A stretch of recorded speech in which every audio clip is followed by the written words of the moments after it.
Okay, this is Sam from TikTok. So there's a car for $7,000. I want to sell my car worth 12. Can you explain that? Um, well, who are you selling your car to? It's if you say it's worth 12, then all right. We only get offers to find out what our car is worth. We don't use algorithm sites because that's worthless. An algorithm site is a site like Kelly's Blue Book. You punch in your year, make, model, and in 3 seconds it tells you your vehicle's worth $12,000. Right now, we have companies that bid against each other. And what you want to do is you want to go on your computer, go to CarMax.com, go to Driveway.com, go to Carvana.com, go to AutoNation.com, go to Kelly's Blue Book Instant Cash Offer.com, and go to Car Gurus. All of them will connect you to somebody or some major buyer who pays cash for cars immediately. Literally, quick inspection, drop your check, and you're on to you literally, it's that simple. We are no longer at the mercy of private owners who are going to come by and look at our car and no one buy it and talk us down. There are extremely competitive buyers in the market that I've been telling people about since 2021 when we were cashing out. I was big on telling you guys during 2021 to 2023, during that whole pandemic run, cash out now, because the values of those vehicles will never see them again. So there are some people who cashed out, but that was also the beginning of showing people that you can sell to what is called institutional car buyers. And that is what stopped people from trading their cars. There are people who have learned from me, and maybe other people have mentioned this, that will never trade a car again because you're not getting the money that it's worth. So you go to those 6 companies, Sam, it should take you no more than 20 minutes. They're going to give you their best cash offers. And then you can sell to them and you can go buy something else. But what I want you to get in the habit of doing, everybody, is separating your transactions. What does that mean? Who you sell your car to is different than who you buy a car from. And you need to maximize each transaction. And you're never going to do that mixing all your transactions together, which is what most people do. They go into a dealer and they say, hey, I want to buy a car from you, and I want to trade my car into you, and I need a loan. 3 transactions. We don't do that. We separate them and we bid each one out using online tools. And that's how we get the prices we get. And that's how we pay less than everyone else. Okay. So the biggest thing, first thing, is go to those 6 websites: CarMax, Driveway, Carvana, KBB, Instant Cash Offer, AutoNation. And all of you who want to find out what your car is really worth, you go to these 6 websites, get your 6 offers, and then you'll find out what your car is really worth. We do not depend on any dealer to tell us what our car is worth at all. Okay? Shoot the next question up, Dolan. And you guys can continue to type your questions. We're bringing them in from all platforms. This is Terrell Taylor. By the way, everything that I'm talking to you guys about is out of my new digital book. It's called Cars from Home, 7 Steps to Saving Time, Money, and Avoiding Dealerships. Some of you may have it. If you have it, shout out to those who have it, and shout out to those who've used it to actually pay less than everyone else. And make sure I want you to be like Tiffany. Send me your deals. Send me your deals. When you get your cars, I want you to actually send me the results. Look, this is, oh no, that's not Tiffany. That's someone else who used the book. Look, used the book, got $175 a month less than her first quotes before she used the book. So send me, but you can get a copy of this book immediately for 75% off. It's normally $97. Go to my TikTok bio. You won't leave the broadcast, and you can have the entire blueprint. If you don't want to try to remember everything I'll be teaching you over the next hour, you can have the blueprint. You won't pay the $75. You'll get the 75% off. And we also have a comment pinned in the comment section for you guys on YouTube and on Facebook, and on Instagram. You go to my bio. So anyway, go get it, because it's only for 30 minutes. After the timer goes off, it's $97. It's still worth every penny. You can Google it. 5-star book. You can see all the people who rated it, all the people who's using it. This isn't a test. to do, but I want you to get it at 75% off. It's better to pay $24 than $97. Okay, Terrell Taylor. So you said, Terrell Taylor on YouTube said, I have $35,000 to $40,000 to buy a truck with. Should I buy a used or a late model new, 2022 to 24? So whenever we're considering a late model used car, this is a model like Terrell said that is 1 to 2 years old. Let me tell you why I don't like shopping for those first. I like to shop for a new price first. Whenever you are buying 1 or 2 year old used vehicles, you have to realize something. How do dealers get used cars? Trade, or they get them off lease, they buy them. When you have not waited 3 years, you're not going to see a lot of used vehicles in that option because most people don't buy a vehicle and then trade it in 2 years. So you're not going to see a lot of 1 and 2 year old used vehicles. I don't like that because when there's not a lot of a vehicle, the people who have that vehicle get to set very high prices that we have nothing to compare it to. And that's a recipe for losing and overpaying. I've had people come to me who are looking like you, and what I say is, I say, okay, shop for a new one first. I'm gonna tell you why. When you shop for a new one first, you get to see what the market value is. So take Sean. I'm showing Sean. Some of you have seen Sean. He got an F-150 Lightning XLT, $73,000 vehicle. Using what we teach and getting bids from home, using the Cars from Home system, he saved $21,000 on a new one. That was his best offer. He got multiple offers because we always get at least 5. So his best offer, he saves $21,000. If he had gone to look for a 1 or 2 year old one of this, he would have never known that the new ones he can save $20,000 off of if he shops right. Now, some vehicles, it might be $7,000 off, $10,000 off, $5,000 off. The point is, until you know what the new market is for a vehicle, you can't shop a 1 or 2 year old one. Because what happens if you shop a 1 year old version of what Sean got and he goes and he pays, he pays 65 for it because he thinks, or let's say 60. Let's say 60. A brand new one, 73. Someone else is charging 60. All right, it's 2 years old. Let me get that one. Not 15 grand off. Problem is, he just overpaid for a vehicle because he could have got a new one for less than he got that 1 or 2 year old one. That's why the recent shoppers, anytime you guys are shopping 1 or 2 year old, you have to shop new first to find out what the market is. Now, in my book, I have my strategies for shopping new online and shopping pre-owned. It's totally different. Pre-owned, you want to go to all the marketplaces. If a vehicle's not on a marketplace, y'all, don't shop. Don't look at it. What does that mean? You ever walk into a used car dealer and you see a used car, but there's no price on it? Type a $ if you've ever experienced this. If you've ever looked at a deal, you've been in a dealership, you see they have a used car, there's no price on it. Type a $ if you've experienced that. Okay, I see you, Terrell. Okay, perfect. I see you, Don Dickey. Okay, perfect. All right, we have enough people. All right, Makeover Forever Studios. I see you. Okay, Todd May, I see you. So this is a common thing. When you go and look at that vehicle, the most dangerous thing to do, I see you, Tony, is to negotiate on a car with no price because they can make the price up. When a car is on a marketplace like cars.com, carfax.com, carguru.com, carvana.com, carmax.com, these are all the marketplaces we shop for used cars at once. It's like a big round robin for us. This is how I want you to shop. Now you must be competitive or no one's coming. Now there's some people who try to pull a tactic. They'll list a car for 20. They have no intentions on selling it for 20.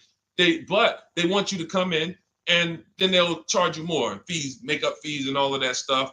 That's why we always call beforehand. But we know the power is online.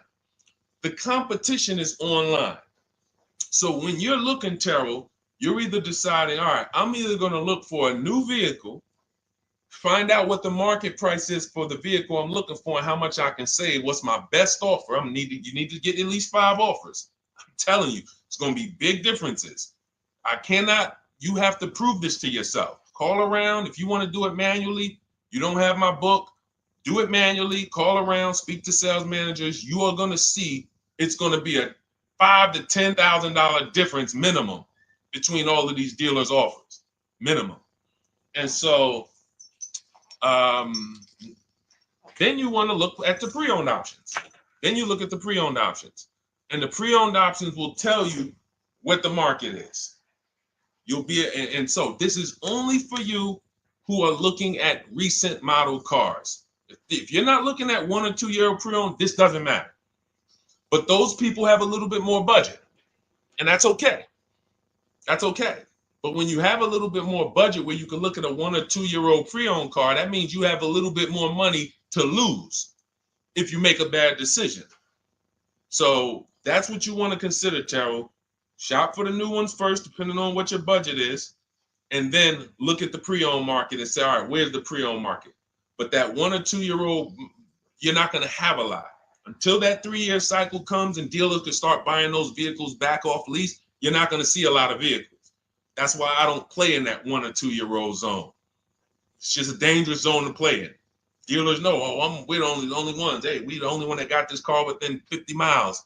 Let's charge this for it. And then they depend on someone who doesn't know the market to come in, pay for it, and you can literally overpay by 10, 20 grand and you won't realize it until, a couple years later.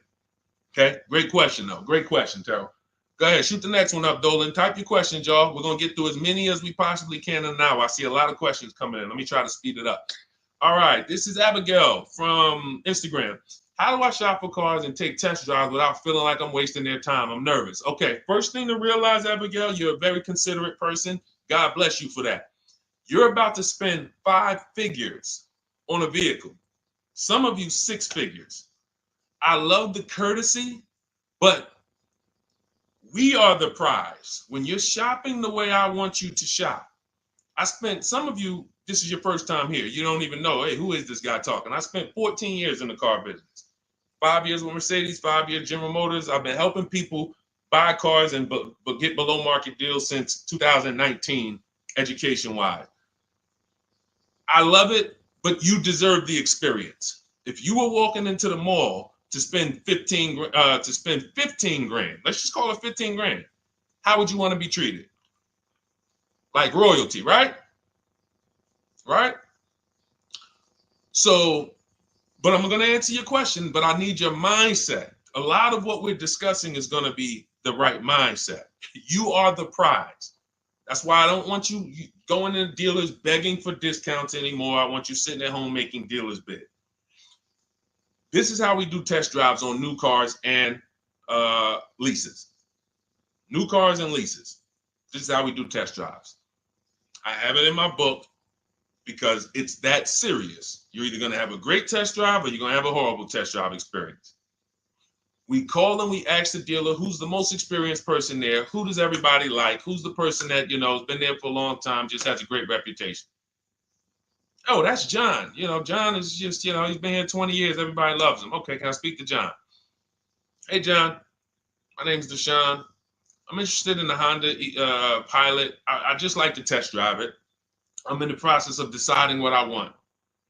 And, do you have this particular model? You have one there that I could test drive? John, because we asked for the best person, we're typically going to get somebody who is not going to lie, usually. Not a guarantee, but taking these steps, I know these guys. I've been in this dealership. I know most dealerships have one person there who has a good reputation and who cares about that reputation. If you're enjoying this content, hit the like button, y'all. And Keith, y'all killing the likes on TikTok. Shout out to everybody who's hitting the likes on TikTok, to double tapping the screen. Appreciate y'all. And shout out to everybody who hits the like button. When we get there, we meet with John. We test drive. John, thank you so much. Can I have your card? I'll leave you my information. And if this is the vehicle I want, I'll be in touch with you. Perfect. Oh, Deshone, we don't sit down? We don't think, no, we never sit down. I'm telling you that there are things you must unlearn about the shopping process if you're going to win. And what does winning look like? Getting the most money off in the least amount of time. There's no leverage that you have when you sit down and try to negotiate with a car salesman. Every single dealer around you that wants to compete for your business, you can't talk to them while you're sitting in one dealer talking to a car salesman. That's why we don't do it. We get a card. Thank you so much. Listen, if this is the one for me, I'm going to give you a call. Simple. Pressure's off. There's no pressure in our system. You can't pressure us. That's what I want you doing. New cars, leases, that's how you test drive. 20 minutes, you're in and out. And I'm a car salesman at heart because that's what I am by profession. I would never develop a system that would allow you to waste car salesmen's time. I just wouldn't do it. I developed a system that when our people go get cars, look at Ansley. When our people go get cars, Ansley just got his lease, 1% lease, $58,000 Infiniti. Look, started the process Saturday, accept the deal Monday, all by email. $58,000 car, he's paying $554 a month, no down payment. We have tons of these. None of these people spent, look at Jared, lease like a boss, $569 a month down to $520, Volkswagen Tiguan, no money out of pocket. Let's go to a purchase. Pierre, pre-owned car purchase, got his 2022 Mazda, got a 20% discount off the original MSRP. This is 30 minutes. We are not spending more than 30 minutes in dealerships. Who doesn't want to spend more time in dealerships? Type me if you're like Deshone. I don't want to be in dealerships that long. You thought you had to be in dealers to save the big money, right? You thought you had to be in dealers to save the big money. I'm showing you as someone who pays less than everyone and who teaches people to pay less than everyone. Look, Kimberly, $20,000 off a Maserati, shopping from home. Because when you can talk to more people at once, the discounts fly off. And you see that all these dealers want to compete. So what you want to do, the best thing you can do to not waste people's time, Abigail, is to shop from home the right way. Because when you shop from home the right way, you realize it's only a few things you need to be in the dealership for. That's your test drive. I just told you how to set it up. With used cars, we do it at the end.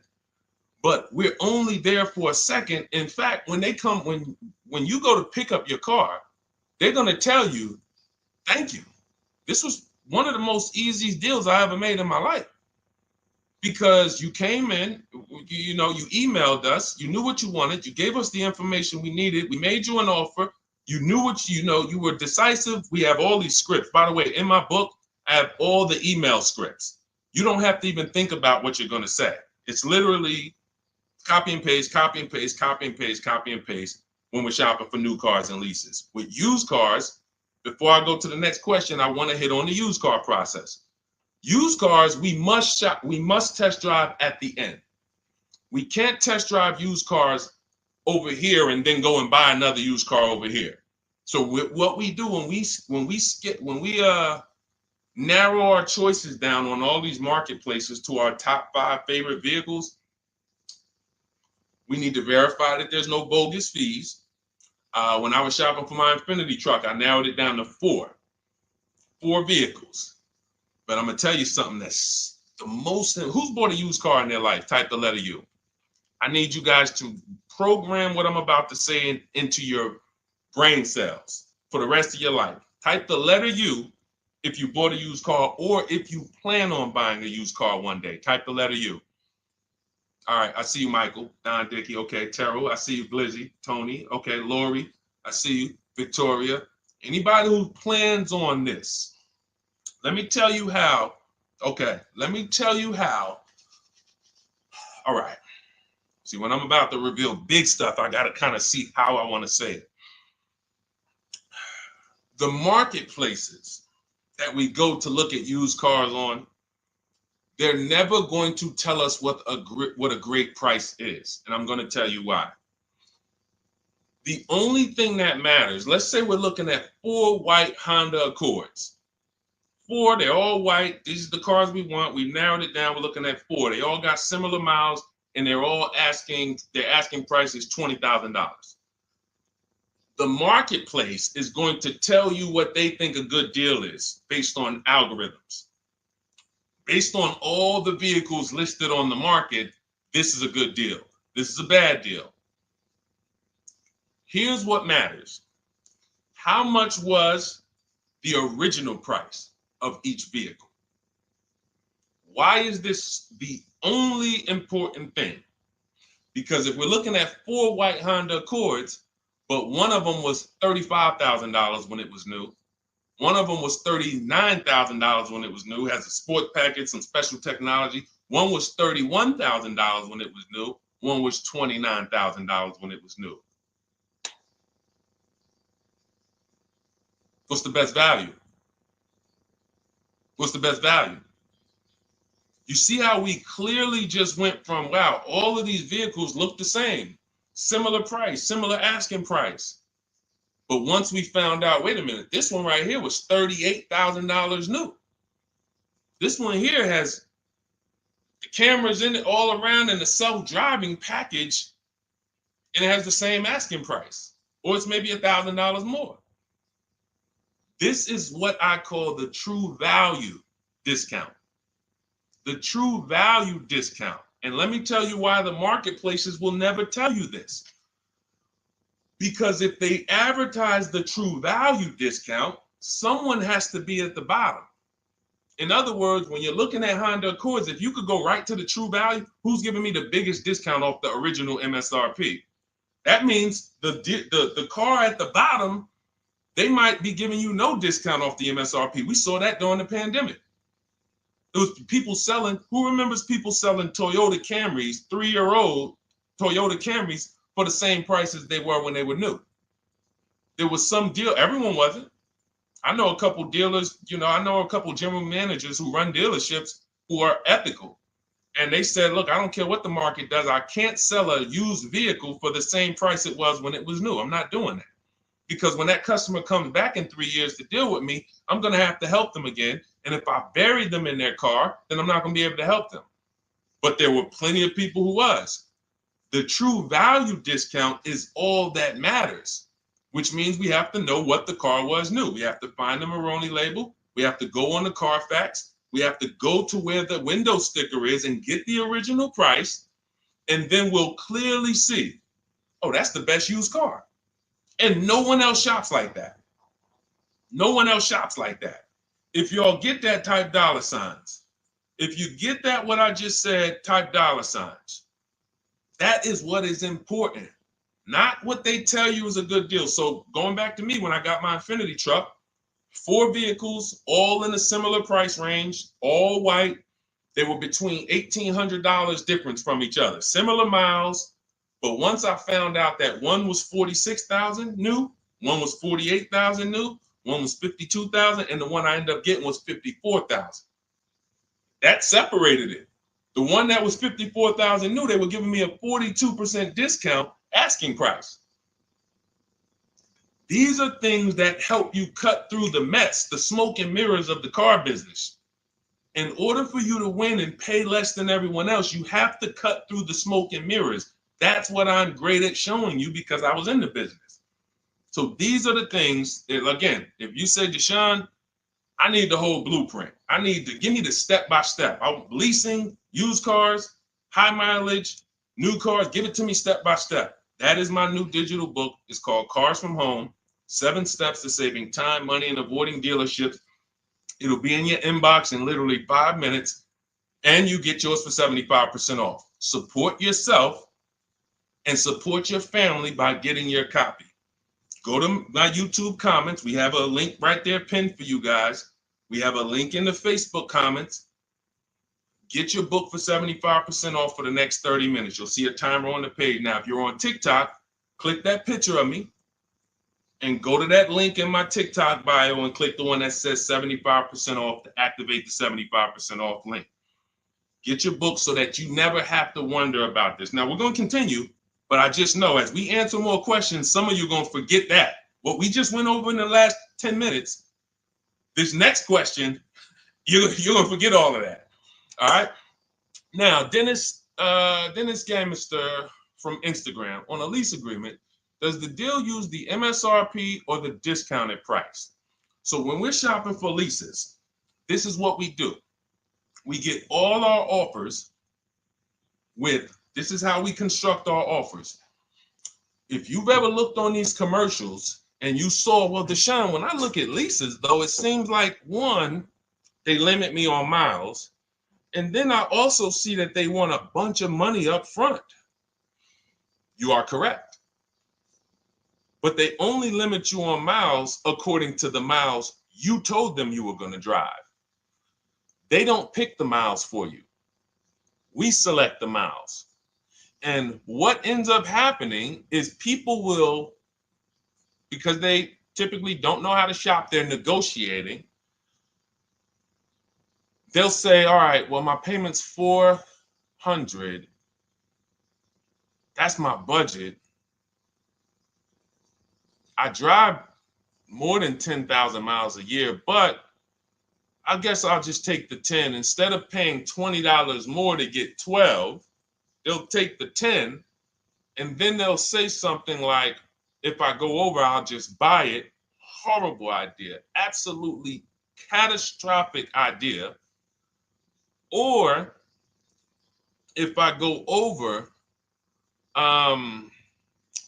they blame the lease. They literally will get the penalty, get the bill for the 6,000 extra miles that they used, and they're charging them 25 cents a mile now, and say, man, this is why I don't want to lease, because they limit me on my miles. No, they didn't. To save $20 a month, you pick the lower miles. You can customize leases up to 15,000 miles if you want, 18,000 miles. Look at Jen. Jen just got her lease on her Honda. Hold on, where's Jen's lease? She got an 18,000 mile a year lease. Now, the way we shop is 12,000 miles per year, only first month's payment due at signing, and we shop it taxes and fees in the payment. Jen, her best offer on her Honda CR-V hybrid, which is one of the most popular hybrid crossovers in the market, she got $512 a month, 12,000 miles. That's a 1.3 lease. We'll talk about the 1% rule for great lease deals and the 1.5% for overpaying. She gets 1.3. She bumps it up to 18,000 miles per year. But look how much more, y'all. $50. So for $50 more a month, she, instead of driving 12,000 miles, she gets to drive 18,000 miles. And she gets to drive as much as she needs to for $50. Versus her saying, you know, I'm going to take the 12 knowing I don't drive 12, and then I'm going to get penalties and, again, blame the lease. The lease is custom. And the first time I learned about high mileage leases was when I was working at Hyundai. I was a manager at Hyundai for a short period of time. It was a highway dealer. The guy ended up going to jail. It was typical, like, you know, I've worked in some dealers, some phenomenal dealers, but this one was like, if you ever could imagine the prototypical highway scam dealership, I mean, this was it. So I was only there for 6 weeks, but I was a manager, and what I saw was I was taking care of this guy's lease who was just finished with it. He had 72,000 miles on it, and I went out there and I said, wait, you leased this? 72,000 miles? He said, yeah, I always lease now. He said, I used to come in every time I bought a car, my negative equity was ridiculous, $15,000, $10,000. I had to keep writing these big checks. And I just said, you know, let me switch to leasing. A customer taught me about high mileage leasing. That's why when I say car salesmen aren't trained, they're not trained. We learn things by intuitiveness and curiosity, and you know, we're not trained on finance and insurance and leases versus buying, none of that. You know, so anyway, I said, wow. And so I looked at his payment. This guy is only paying like $175 more a month, not even, to drive 25,000 miles a year. So if a normal Hyundai lease was $299, he's paying $450, $475, and he's driving 25,000 miles a year. Boom, drops it off, Boom. No negative equity, none of the trash that most high mileage drivers are dealing with. So when we are shopping for a lease, we have to shop with our template. Whenever you're getting your lease quotes, it's 12,000 miles a year, first month's payment only due at signing, taxes and fees in the payment. Assume tier 1. That's what we blast out. In my book, I have something called the 25 to 5 strategy. We connect with 25 dealers online. You use my email scripts, copy and paste. We're going to get 5 offers. This will take you. You saw Ansley. He said, I started it Saturday. By Monday, I accepted a deal. This doesn't matter. This is a 24, 48-hour turnaround to start getting offers on these vehicles. Now, once we're looking at offers, we take the MSRP.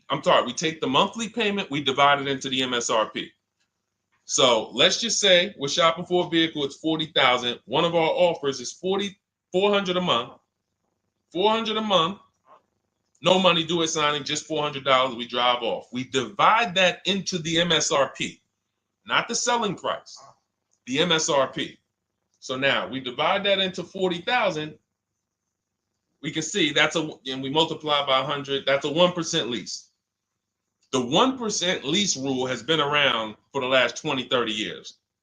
If you could lease a vehicle and the offers is under 1% of the MSRP, it's a steal. Great value. Because a $40,000 vehicle with no money down to buy would cost probably $800 a month on a 5-year loan. So it's incredible value. It's a steal. You don't have to worry, am I overpaying? Nowhere near. You're still in the vehicle. And we have some people who shop from home using the car. If you're Deshone, do those deals really exist?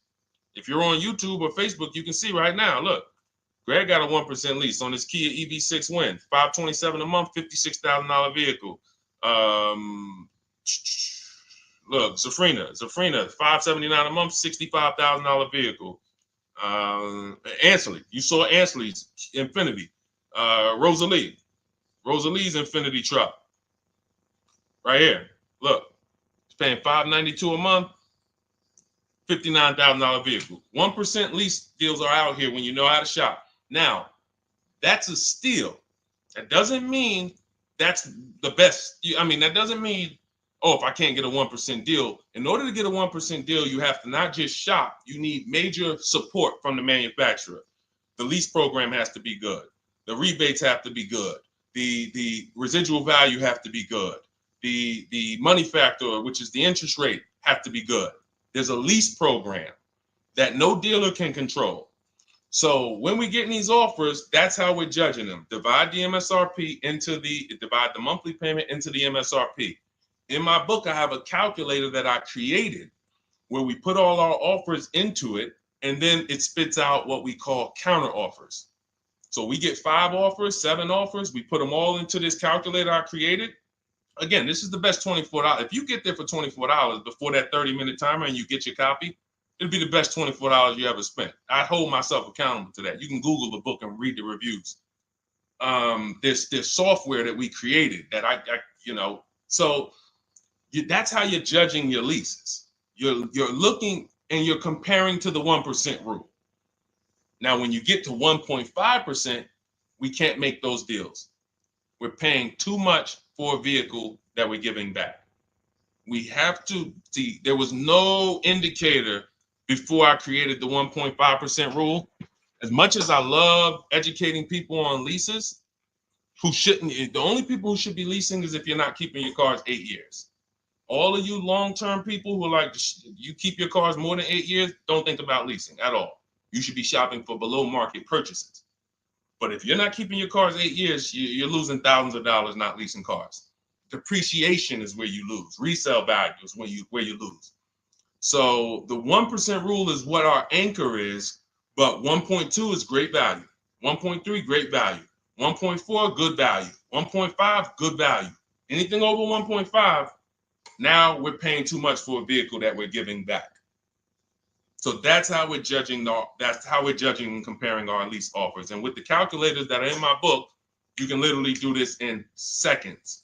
This stuff, these mathematical things that used to be complex, even hard for me to explain, when you're using the stuff in my book and you're seeing, wait, There's calculators I can do this. Boom, boom. Why don't these calculators exist on Google? Because anything that makes dealers compete, they're not going to make for you. They'll make stuff for you that allows you to see more and do this and make it easier and faster and connect to get a loan quick. But competition, any tools that create competition, they're not going to make those for you, because that's where the real money comes off when you make dealers compete. Okay, so you want your copy of Cars from Home, 7 Steps to Saving Time, Money, and Avoiding Dealerships. Click the picture of me on Instagram or TikTok. It's going to take you to my bio. You won't leave the broadcast. Click that link and then click the button that activates the 75% off, and you'll have 30 minutes. Once the timer goes to 0, the $97 price is what you have to pay if you want it. It's up to you, but $24 is much better than $97. $97 is still a great price. I have no doubt that you guys would write me, especially the more you use this. 1, 2 cars, 3 cars. You get 1 lease this year, a used car next year, a new car in about 4 years. And Deshone, what about when websites change? What about, this is an online system. Websites go out of business. Vroom went out of business. They were in my book.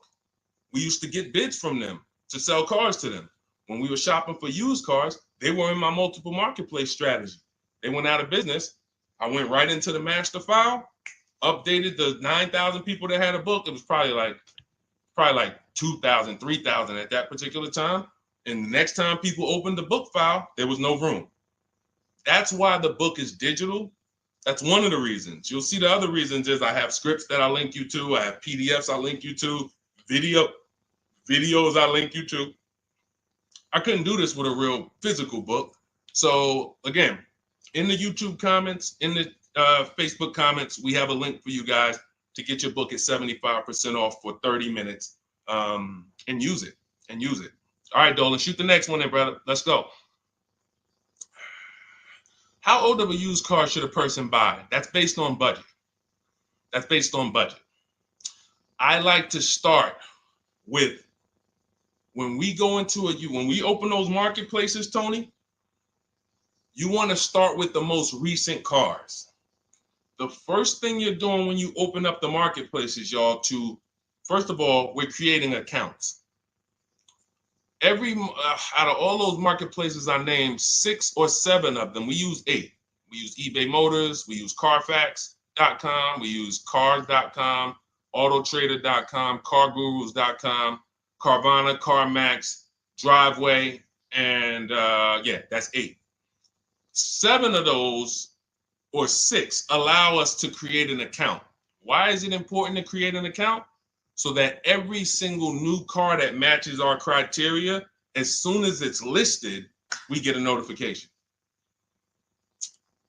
The people who have that notification on, most of them don't know how to assess the market like I'm showing you. So even if they get a notification that the car was just posted, they're not going to have the information to take advantage of it. They're going to hesitate. What we do is, the first thing we do after we create our account is we're now assessing the market. Where's the low prices? Where's the high prices? And I'll usually go 3 years back, sometimes 4 years back, and let's assess the market. Now, I have another calculator in the, matter of fact, let me show this to you guys. I have another calculator. It's called the Perfect Budget Calculator. The Perfect Budget Calculator. What this does, you guys can't see this on YouTube, but you can see it on you can't see this on TikTok. But if you go over to YouTube, Facebook, or Instagram, you'll be able to see what I'm sharing right now. Now, what often happens is, let me share this. Hang on. Boom. Okay. So now what often happens is, a lot of you will say, I could put down $2,000, but, if I don't have to, then I won't. Or, if you get a car and you pay $15,000, if you pay $500 a month for 5 years, that's a lower price you paid than paying $500 a month for 6 years.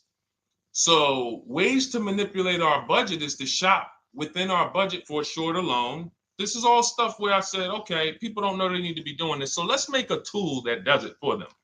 And this is, you get access to this when you get your copy of Cars from Home, my book.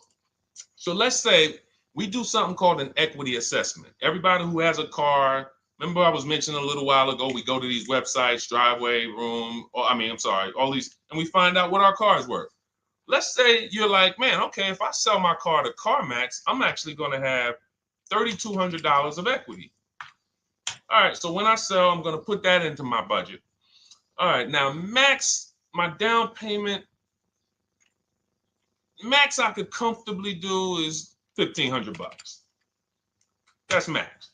Now, we use the average interest rate, and in my book, I give you a link to see what the average interest rate is at the particular time you're going to be shopping. Let's just say it's 6.9. Now, we enter a comfortable monthly payment. Let's say you're like, all right, I don't want to go any more than $425 a month for 6 years. That's my max. You enter your state so we can pull the taxes and we can pull the fees. New Jersey, calculate budget goals. Now it's going to ask you a comfortable monthly payment on a 5-year loan. You might say, all right, same thing. I still don't want to go over 425 no matter what. Perfect. What this does is create multiple goals. And it creates multiple goals. It creates a starting point. Now, if you find a car at this price, $18,776 or less, you can do a 5-year loan, use none of your equity, so this will go in your bank, and use none of your down payment. Now, next goal may be, okay, $22,000 or less. 6-year loan, no equity, no down payment. So the first two goals are no money down goals. If I find a car anywhere in these price ranges, I can do these deals, no money down. Now, this is one where I use my equity, but no down payment. Goal number 4, I use my equity for a 6-year loan, no down payment. Now, goal number 5. Now you can see the price of the car is getting higher. Use equity, use my use equity and down payment, but it's 5-year loan. And then here is your max budget. Your max budget, which is fine. There's nothing wrong with if you find a vehicle that, once you use this and you find the best price vehicle, as long as you are under this number, you are fine. The problem is when you go over that number. The problem is when you go over budget. All of these goals are your budget. So when I got my Infiniti truck, I got my goal out. It was my fourth goal. Now, this is how you make sure when you go out to shop, and look at the top. What does it say? You select your state determines the sales tax, will factor it in, give you precise figures. Now, you'll notice, what about the fees, Deshone? Don't all these cars charge fees? We've already factored in the taxes, and we've added $1,000 for fees. What is $1,000? The documentation fee and the motor vehicle fees.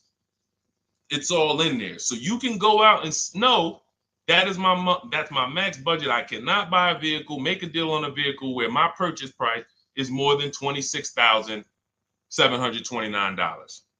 That's the perfect budget calculator.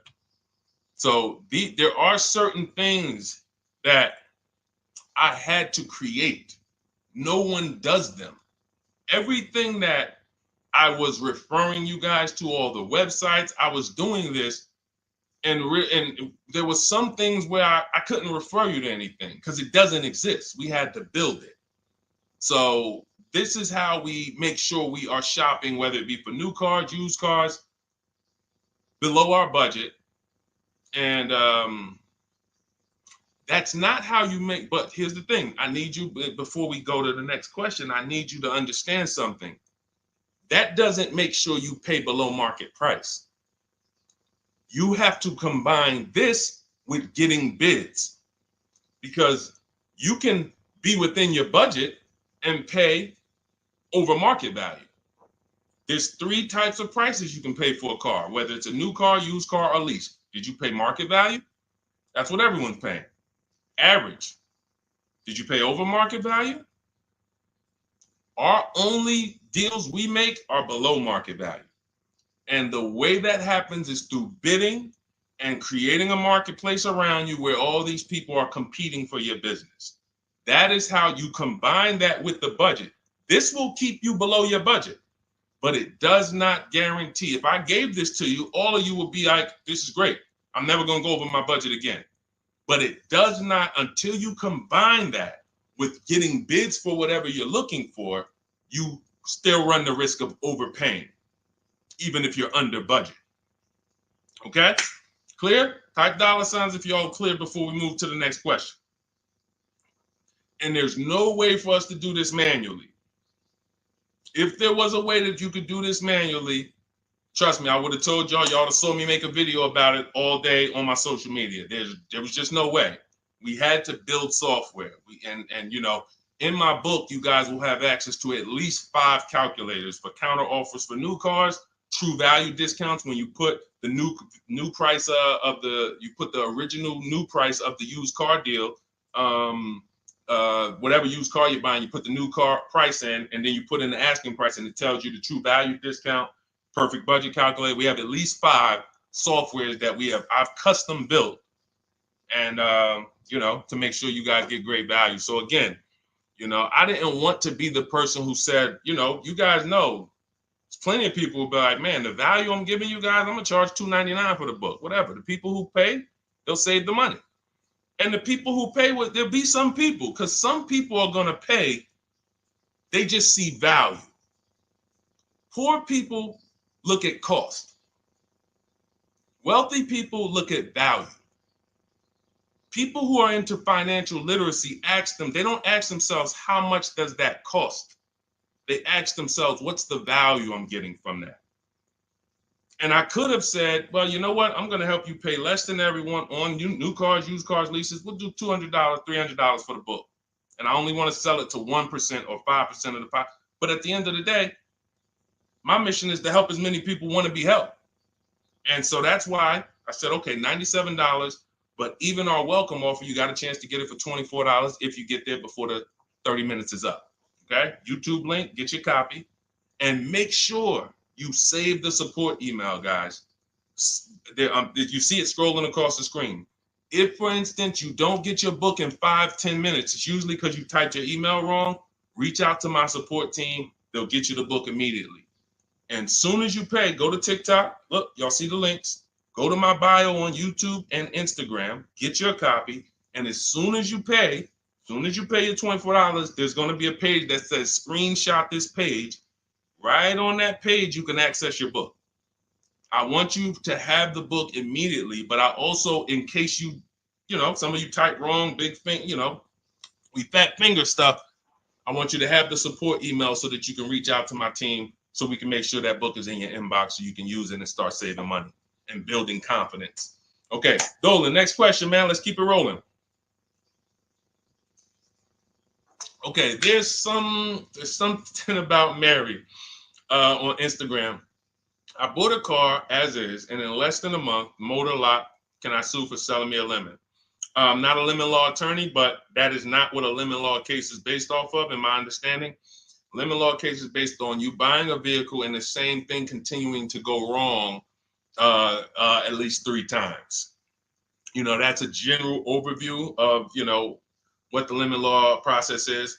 And if y'all are enjoying the broadcast on TikTok, can y'all just double tap the screen and keep running those likes up? Every time y'all do that, y'all help TikTok bring more people here, and I appreciate it. If you're going to spend some time with us and, you know, every time just you hear something you like and you're like, man, we got to share this. Oh, and shout out to Madhu for sharing. Here's the thing. I made a video about this the other day because a friend of mine got a used vehicle and the transmission went out on him in about a month. So it wasn't the engine. But when you buy a vehicle as is, it's very tough for you to have any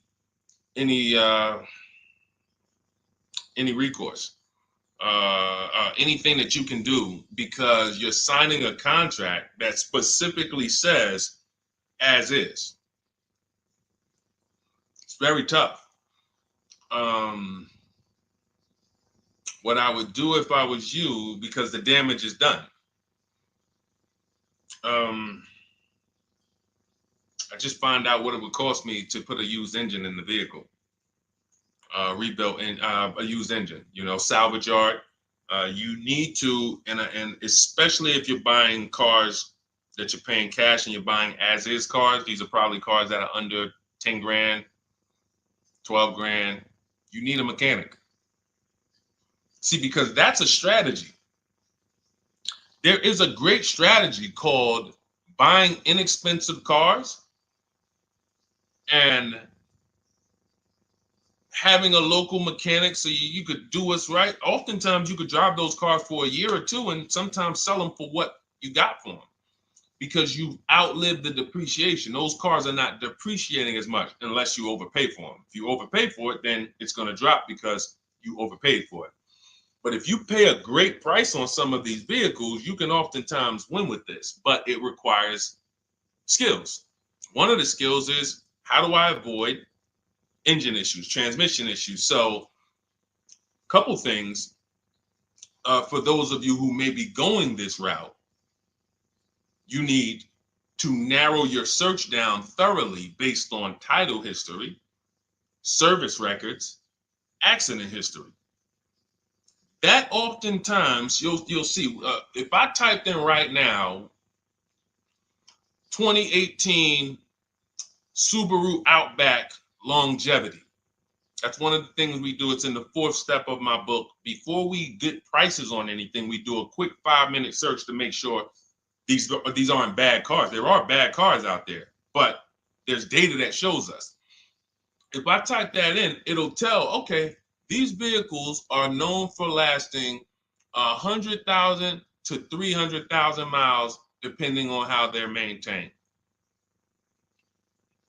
That means you could have a quality vehicle, but if it wasn't maintained correctly by the first owner or owners, it's going to break down. The life cycle is cut short. These are preventable mistakes by simply checking Google. Now, we narrow these things down based on title history, service records, accident history. Once we do that, I don't mind buying a 10-year-old. I bought a car that was it's my around the city car. I drive it probably 200 miles a month. I bought it from a owner in South Orange. He was a 98-year-old man. He's had it for 10 years and he knew everything about it. He leased it for 3 years, then he bought it. So he's really had the car for its entire life cycle. That's what you want because you're able to look and see the service records. I don't mind. We have to take the risk off of ourselves, and the risk off of ourselves with used cars to prevent ourselves from buying these used cars that are breaking down on people and they're always in the shop and, they're dying on the road and you got to keep the tow truck on speed dial. It's simply a matter of checking to see the reliability records of the car, which is easily accessible on Google, the way I just said, and then making sure the one we get was actually maintained correctly. And that's going to give us the best chance of having a great experience. These are the steps we must take.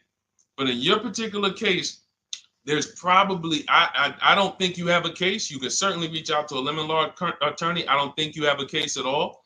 I think because it's buyer beware with cars. It's buyer beware. That means it's on you. If something goes wrong, it's on you. And so what I would do is I would find a local mechanic that I trust, that everyone loves in the neighborhood, and I've been there for 10 years, 20 years. And I would say, listen, can you find out what it would cost me to put another engine in this vehicle? My father did this on his GMC Envoy about 6 years ago. It was a 2008 Envoy. The engine went out on him. He put a new engine in the vehicle. One of the best $2,000 he ever spent, $2,000 or $2,500, whatever it cost him. They put a new engine in that vehicle. He still has it. He's about to sell it for about $4,000. He's had that vehicle from 2013. Think about that. A lot of people, engine goes out, they sell the car. It's worthless now, so they take the loss. Meanwhile, man, let me come up with $2,500 and I still got no car payment for the next 6 years. We don't need to be so quick to go replace our cars. If we follow these strategies, we can actually, I love to see more people doing that. Just go fix the car. But don't go to the dealership to fix it when they tell you, hey, the engine's gonna cost $10,000. And what does the dealership say, y'all? When you have these major issues and the dealership tells you the transmission is $7,000 and a new engine is $10,000, what's their suggestion? What's their suggestion when they tell you that? Because they already know you're gonna be like, yo, what the heck? I can't pay all of that. What's their suggestion?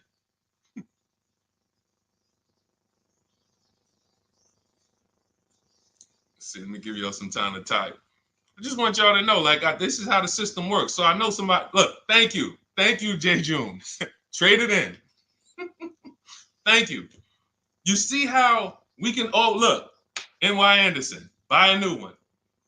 So what they do is, exactly, Victoria, they're going to suggest a new vehicle.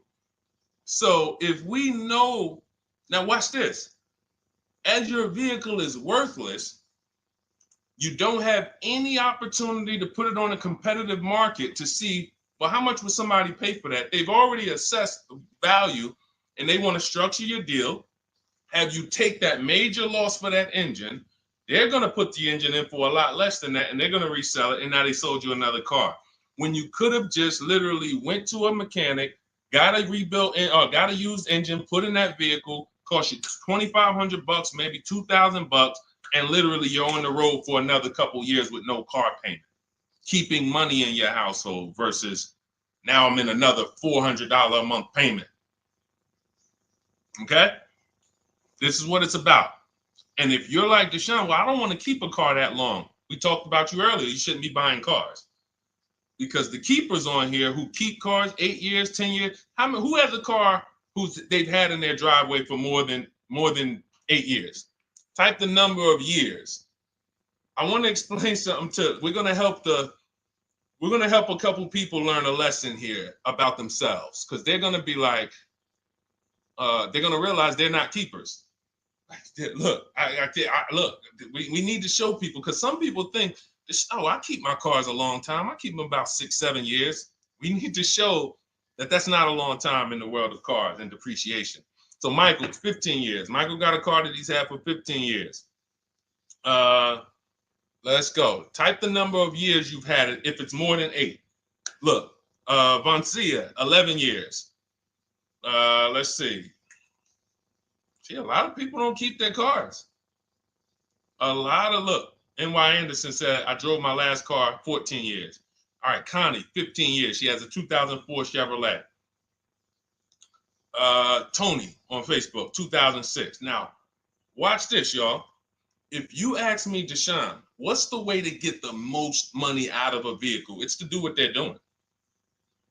Tanaya, 9 years. No, Renata, not less than 8. Not less than 8. We're trying to put you into a different we're trying to help you see the category you should be in. Look, 9 years. Donna, 15 years. What's so important for y'all to see about these people is that they have beat depreciation. And that means whatever their vehicles are worth today, a year from now, they're going to be worth about the same. If their vehicles are worth $4,000 today, a year from now, they'll be able to still sell it for about $4,000. But the thing is, they're trying to get the most money out of it because the cost of replacement is expensive compared to what they're doing. No matter how much they got to pay to keep those vehicles on the road every year, a little couple $100, maintenance, whatever, it's nothing compared to going and getting a new car and bringing hundreds of dollars a month or thousands of dollars in the form of cash out of our household. And everyone's not going to do that. And that's okay. You should not be buying cars. You should be shopping for below market leases. Because again, there's 2 ways to save money. Do what the keepers do. You just saw all the keepers. We shouted out all of them. And the other way is to go in and not tie money up in the vehicles in the first place. When you look at somebody like Danielle, she's driving a $44,000 Audi, 2024 Audi A3. That vehicle is $800 a month to buy, no money down. $800 a month for 5 years, maybe $700 a month for 6 years. She's paying $550 a month. She didn't tie up the money in the first place. That's the name of the game with leasing. Bonita on her Telluride. This is also to show you it doesn't matter what the market does. The market could be up or down. We're going to pay less than everyone. This is Bonita. She got a Kia Telluride during the pandemic when everybody was paying ridiculous prices. That's why I show her 2022. Look at the date. She said, I'm driving my dream vehicle, $600 a month. People were leasing. And I know if somebody watching this and they're like, if you leased a Kia Telluride during the pandemic, you are not paying what she's paying with no money down. I know it.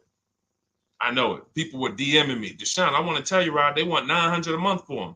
I know people weren't paying $600 a month, but she came in, used our bidding system, used the same strategies you're going to have access to in my digital book. She got $600 a month from home without being in a dealership. Her dream vehicle. This is how you win.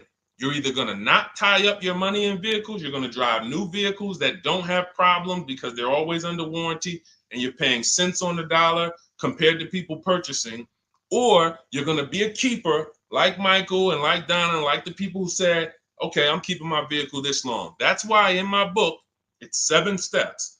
But the first step is to ask yourself how many years you're keeping your next vehicle.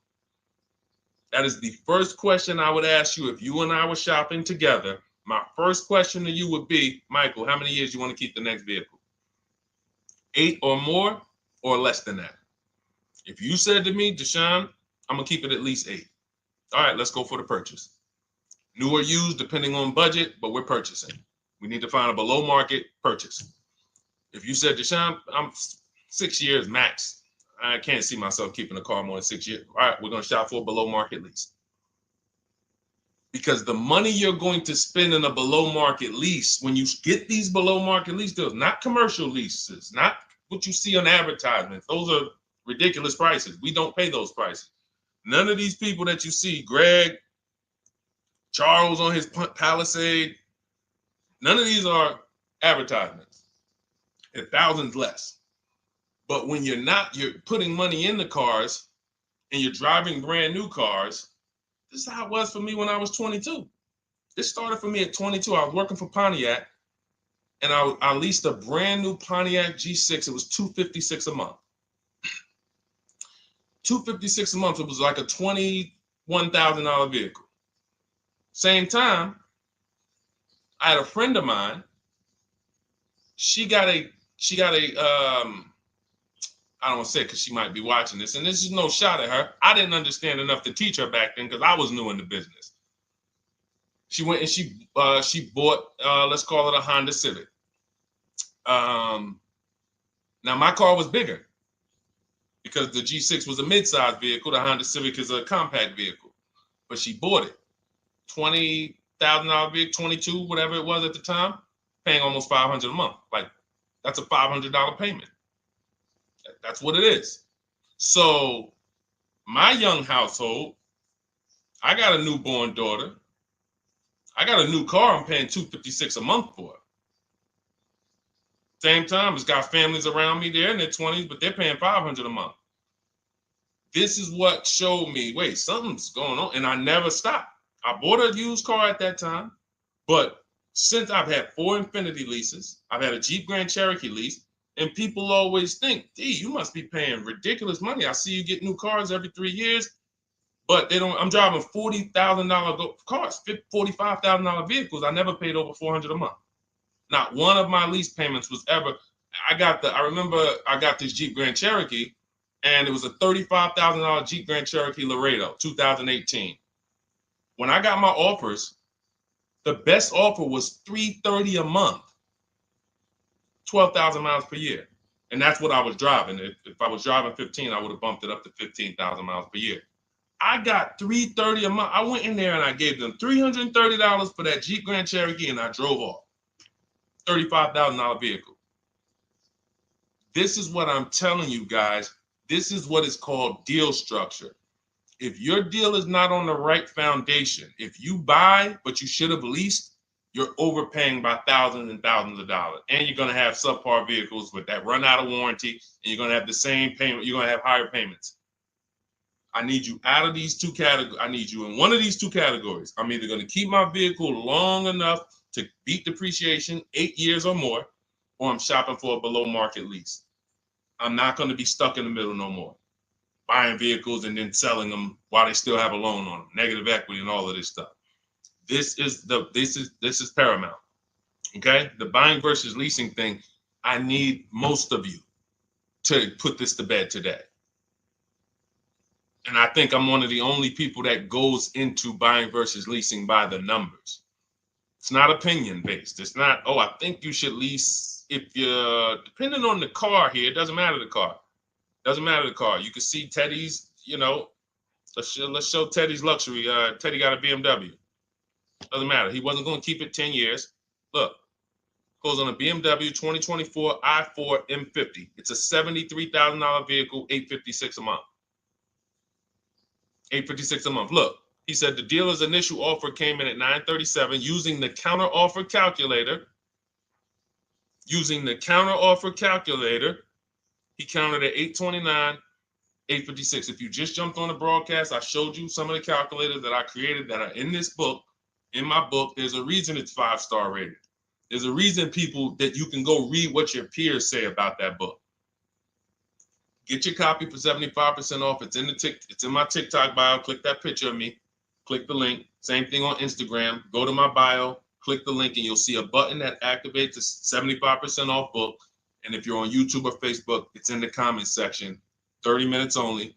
Get your book so you can have access to all of this. Unless you just have an incredible memory and you can remember everything we talked about over the stream, but none of you can. I know none of you can. That's why, I couldn't even do it. It's just too much. We're talking about used car strategies, new car strategies, lease strategies. You guys, you're not gonna remember all of that. But anyway, let's go. All right, I think we got time for a few more. Go ahead, Dolan, keep it rolling. Make sure you guys screenshot the support page. As soon as you pay for your book, the book is on the thank you page. Remember that. I don't want you, I send you the book 2 ways. As soon as you pay, it says access your link below, open it. You can click it and save it right to your phone or computer right then and there. If you do not save it right then and there, make sure you screenshot the support page or use the support email that's scrolling through the screen. This is not for questions. Do not send me general car questions here. I don't answer questions by email. That is strictly for those of you who have your book and you're like, or you paid for the book and you're like, okay, where is it? It's usually because the email was wrong. That's okay. Hit that support email so that my team could send you the link out so that you can have your book today and start digging into it and using it. Even if you're not shopping right now, you can still map a plan out. Go ahead, Dolan, shoot the next question up.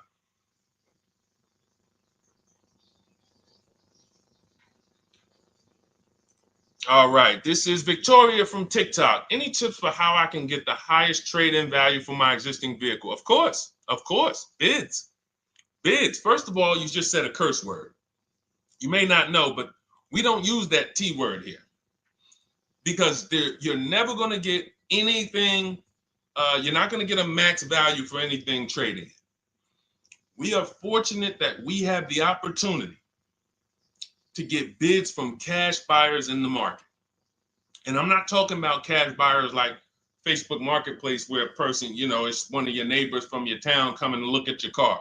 I'm talking about institutional cash buyers. People who cut a check instantly and, they do an inspection. That Jeep Grand Cherokee I sold to CarMax, they were the highest bidder 3 years ago during the pandemic. I'm not going to tell you what I made because those values don't exist anymore. So it just doesn't even make sense. But, those of you who were watching my videos earlier 3 years ago or using my tips, you guys cashed out and made ridiculous money. When corporations were trying to make money on people, we made money too. But CarMax won the bid. I went down there. They did an inspection on the vehicle. They came back. Accounting department came, cut me a check. I walked away with a check. That's it. You don't want to trade. You want to sell. You want to break your not even break your transactions. I need you, Victoria, to realize there are three transactions in a car deal.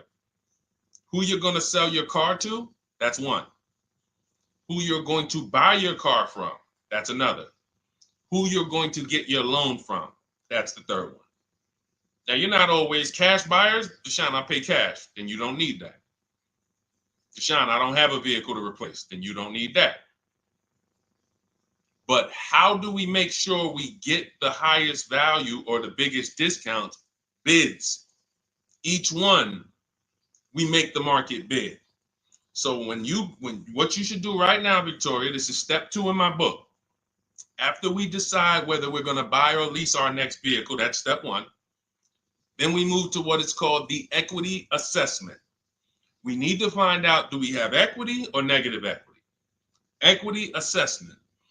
We call our bank. If we have a loan, we find out what our payoff is. Then we're going to go to carmax.com. I'm going to give you the 6 companies. This is the equity assessment process. We do this for leases too. I don't know if we have time to go into that, but I'm sure there's people on here who didn't know you could sell a lease. Type a question mark if you didn't know. Deshone, what do you mean selling leases? I never heard of that before. Type a question mark if you didn't know you could sell leases. We have an equity assessment process for that too. But what you would do is you go to CarMax, Driveway, Carvana, Kelly's Blue Book Instant Cash Offer. This takes 20 minutes.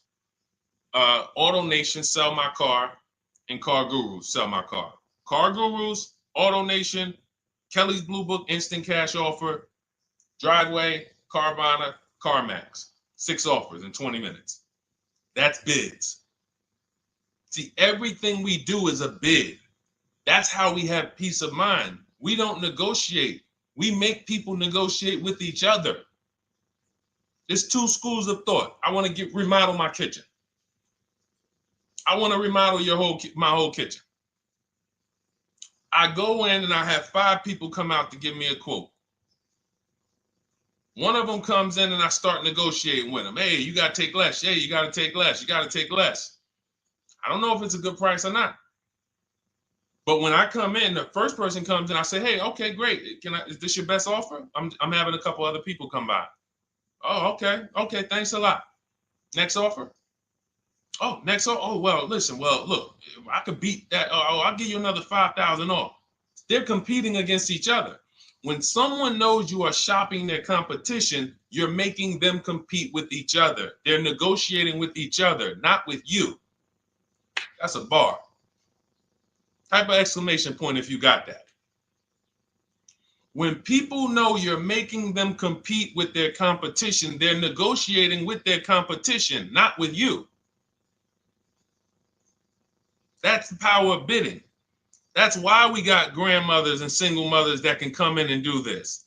That's why we got people who can come in and do this. You know, how are people getting these prices? Not negotiating, because they're making people negotiate with each other to earn their business. They're making banks negotiate with each other to earn their business. It's a beautiful thing. Banks and dealerships depend on you not making them compete. They want to negotiate with you and try to make you imagine and make you think, well, that's the bottom. That's the bottom. And you think that's the bottom, but that's only their bottom.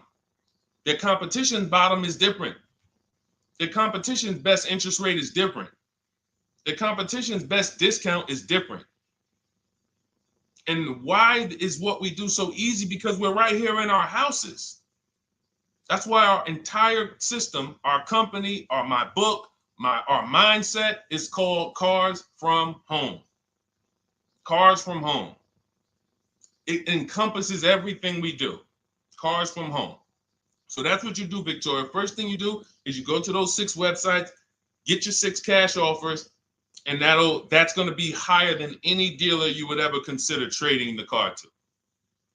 Guaranteed. And this also allows us to eliminate the fake emails we get. All of this stuff is computer generated. I know you guys get these emails. Hey, Deuce, great news. We need your 2016 Kia Optima.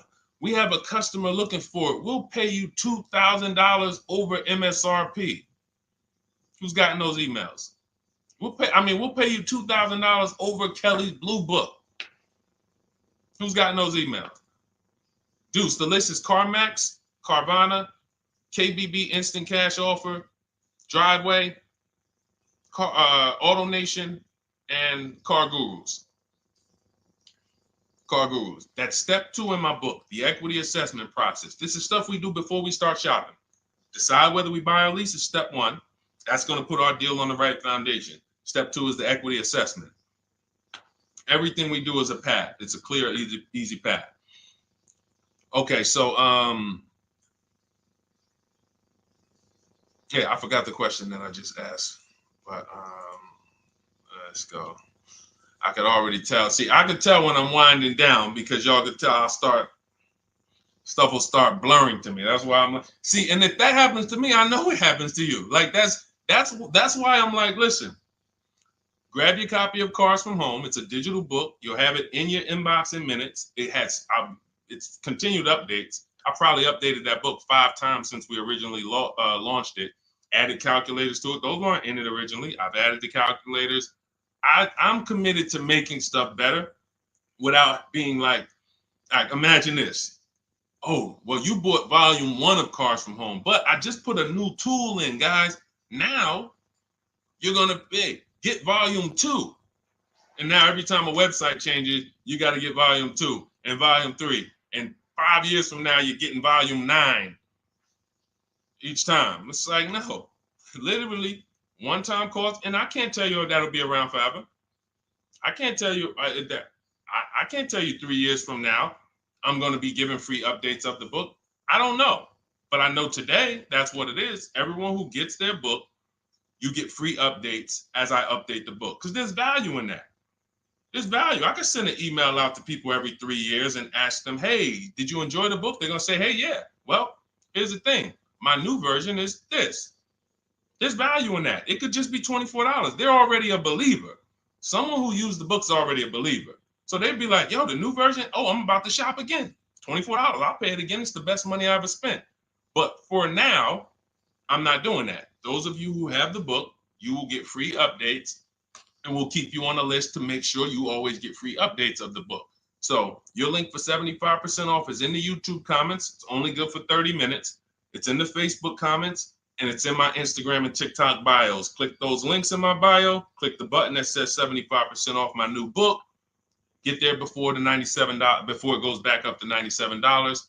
And make sure you save the support email, guys. Screenshot the support email. It's scrolling across the bottom of the screen. If that book is not in your inbox in 5 minutes, I want you to email my support team. Make sure you check your spam. And I also want you to, as soon as you purchase, you'll see, I say, hey, access your book below. So there's a link where you can click, open it up, get your book immediately if you want to download it, but I also email you a copy. But make sure you save the support email just in case. And again, that email is not for questions. Okay, it's not for car shopping questions, nothing like that. That's only to make sure you get your book. Okay, so great. Listen, great job. We've been on here about 1 hour and 20 minutes. Great questions. You guys know I like to go into detail in these questions. I would love to be able to get through 100 questions in 1.5 hours, but that's just not the way it works. We're not talking about buying, $100 items here. If we were talking about house buying, we'd have to go into detail. These are major items. This is the most expensive item y'all are going to buy behind your house. Think about that. And think about how many people are there to protect you when you buy a house. Think about how many people have licenses. See how that question got asked earlier? Can they sue if it was a house and they did you wrong? Sure. You can go before the real estate commission. People can lose their license. People can lose their ability to practice real estate. If they did something unethical, you can bring them before a court and a judge, and you can have recourse. You can get, justice. Cars, you got nobody. No one's licensed. The person who's helping you buy your car that you're sitting there negotiating with, which I want you to stop, they might have just got that job. And they didn't get that job because they're a finance expert and they're someone who understands how to help you, because they're not going to ever make you compete against. They're never going to put you in a position where you can make them compete. They'll say, hey, let's negotiate. But here's the thing. That person just got a job because, you know how many people walked in a dealership with a good smile and a good personality? 2 weeks later, they're selling cars. These are the people that are helping you. They're not licensed. They didn't go through school. They didn't go through ethics training. They didn't go through any of this stuff that realtors and brokers have to go through to help you buy houses. So when you get your car, it is on you. That's why you want me working with you. You want my blueprint. You're not by yourself. You're watching my videos. Once you get my book, you can stop watching my social media videos. I don't want you watching my social media videos if you have my book.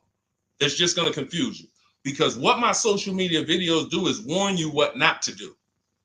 That's what my social media videos do. Don't do this. The worst thing you could do is this. The worst thing you could do is this. Don't do this. My book is teaching you what to do. It's telling you what to do. It's not an education book. It's a do this first. Step 1, do this, do this, do this. Step 7, hey, congratulations. We're taking delivery. We're not focused on that. So once you get my book, you don't have to watch my social media videos ever again. And I want to say that because a lot of people will get the book and still be watching them and trying to piece it together. You got my blueprint. You don't need those videos anymore. Okay? So always a pleasure, y'all.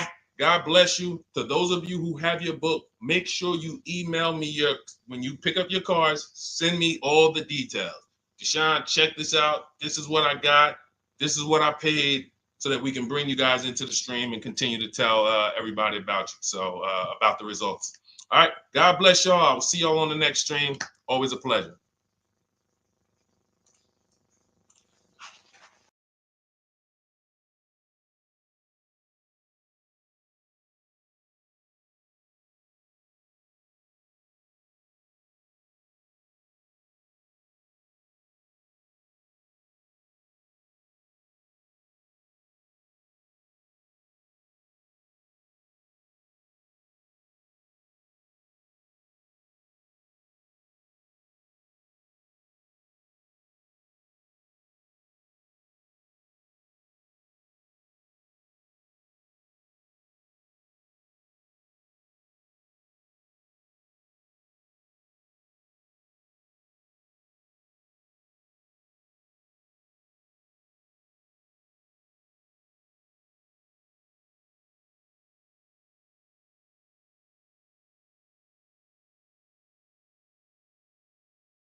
All right, hang on.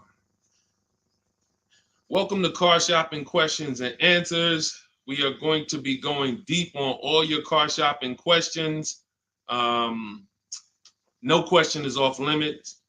And if you don't know me, my name is Deshone the Auto Advisor. We're already up and running on TikTok. We got our first couple questions about to come in, but I need to get back on Facebook because we have to start Facebook, YouTube, and Instagram at the same time, or it's not going to work. So let me it's all good. Stay right there. And I want you guys to start typing your questions. We'll be here for a powerful hour, and I'm just going to go through as many questions as I can in an hour. And we're going to be talking inside stuff. I don't hold back. Some of you know who've been on the stream with me. I do not hold back when it comes to questions and what we do here. So let's just go on Facebook. All right. Hang on. Let me throw the link up. Perfect. Yeah. All right. Okay. We're good to go. Dolan, you can bring the first question in. And let me give a new. Welcome, Facebook. We're on 4 platforms right now going live for car shopping questions and answers. Type your questions in below, and we're going to make sure we get to them. All right. It's not easy getting 4 platforms live at the same time. And we have 2 TikTok channels that we're live on at the same time. So everything we'll be talking about is out of my new digital book, Cars from Home, 7 Steps to Saving Time, Money, and Avoiding Dealerships. I have a special link for you to get a copy at 75% off in my TikTok bio, in my Instagram bio, or in the YouTube or Facebook comments for the next 30 minutes. Let's rock and roll. All right. First question comes from Scott on TikTok. I'm trying to buy a new pickup truck in New Jersey. Not sure how to do it. Well, the first thing we want to do is decide whether we're going to buy or lease. If you're keeping this truck longer than 8 years, then you should be buying. Once you decide whether you're going to buy or lease, and that's how you're going to avoid depreciation. Like you could save a ton of money on this truck, but if you trade that truck in 3 years, 4 years, you're going to lose a lot and you're going to just be buried because you're losing too much over the first 5 to 7 years of the truck's life cycle. So if you're like Deshone, I'm keeping it more than 8 years, no need for me to think about leasing, all good. Now we're going to move to what we call the equity assessment. Do you have any vehicle that you own right now that you need to replace? Because there's a word that we don't use here. Some of you know who've been on the stream with us for a while. What's the word we do not use? Starts with a T. There's a word here. See, so, and I'm moving you through this process. So Scott, I want you to see this is a process. It's not we don't wing it here. So there's a word we don't use. You already decide whether you're going to buy or lease. Let's see. Does anybody know? We might have a lot of new people on here today. Thank you, Brenda. Trade in. Brenda got it. We don't trade in vehicles. Because again, when we start talking about getting all the money on our car deals, we got to realize something. We got to get all the money from each transaction. That means the car we have right now, if we don't get the most money for that, we lost money. The loan we may be getting, if we don't get the lowest interest rate, we lost money. And the car we're buying, if we don't get the best price, we lost money. So what we do is the equity assessment. Let me know if you have a vehicle you're going to be replacing. We would make sure we go online, we go to bidders, and we find out the highest bid we can get on our vehicles. Takes us 20 minutes. 6 major websites: CarMax, Driveway, Carvana, Kelly's Blue Book, Instant Cash Offer, Car Gurus, and AutoNation. These are people who are fighting tooth and nail every day to buy cars. So we get bids from them. Now, let's move in. Let's say you don't have a car to replace. Now what do? Well, let's look at how we're going to pay for this truck.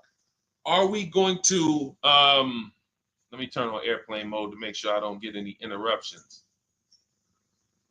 All right, how are we going to pay for this truck? Are we going to buy it cash, or are we getting a loan?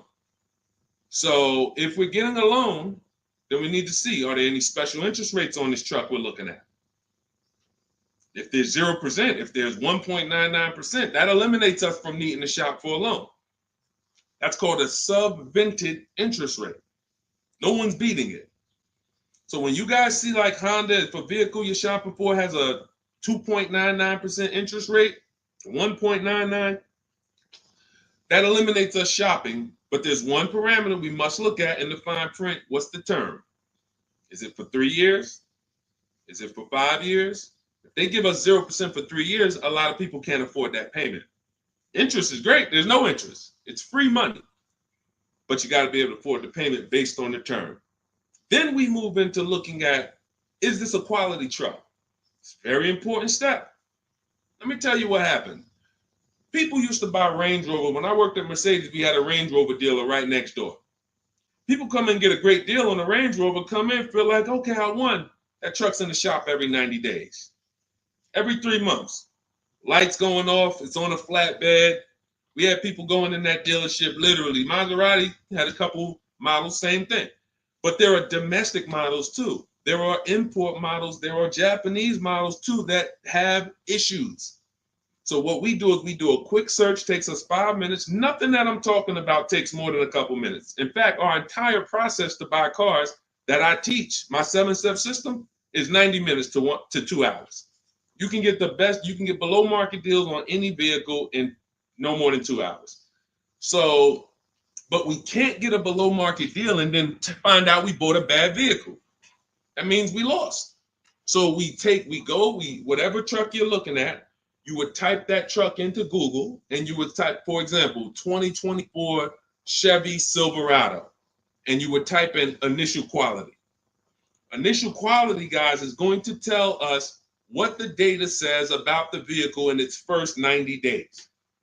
That's initial quality reports. That means when people get it, all the owners, the thousands of owners that are buying this vehicle, what are they saying in the first 90 days? Are they saying the electric, are they saying it's hard to manage?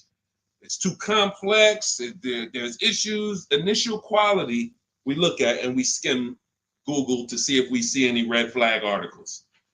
Then we switch initial quality to reliability. Reliability is what are people saying the first 3 years? Does this vehicle have a history in the first 3 years of having issues? Maserati owners who was buying these Ghiblis and buying things back in the day, the Quattroportes that were having issues, they would have saw that. And they would have made a decision not to buy those vehicles. These things, this 5-minute exercise prevents you from nightmare ownership experiences. Paying less than everyone is one part of this deal, guys, of what I want you to get. That's one part of it. Getting a quality vehicle is the other side. And you can't have one without the other. Great price, not a quality vehicle, we lost. Quality vehicle, we paid market value or above market value, we lost. So we need to get both. So then once we find out, okay, the vehicle I'm looking for, it has great marks, there's no red flags, now we move into getting offers. And very simple, we get offers right from home. That's why everything I teach is called Cars from Home. Cars from Home. It's a mindset and it's also a process. We sit down here and we contact dealers online. I have something in my book called the 25 to 5 strategy. That means we're connecting with 25 dealers in 20 minutes and we're going to get 5 offers. It is important that you must get 5 offers because 4 of them are going to be overpriced. I can guarantee you that. Right now I've worked with 2,200 people personally around the country, and we have about 9,000, approaching 10,000 people that have my digital book, Cars from Home, in their hand in the last 4 months. So when we look at the data, not to mention I shop myself, you know what I'm saying? I've used this. I know you may think every dealer has the same price. They're all different. They're all different. That's why your best deal, and pay attention to what I'm about to say. In fact, hit the share button if you're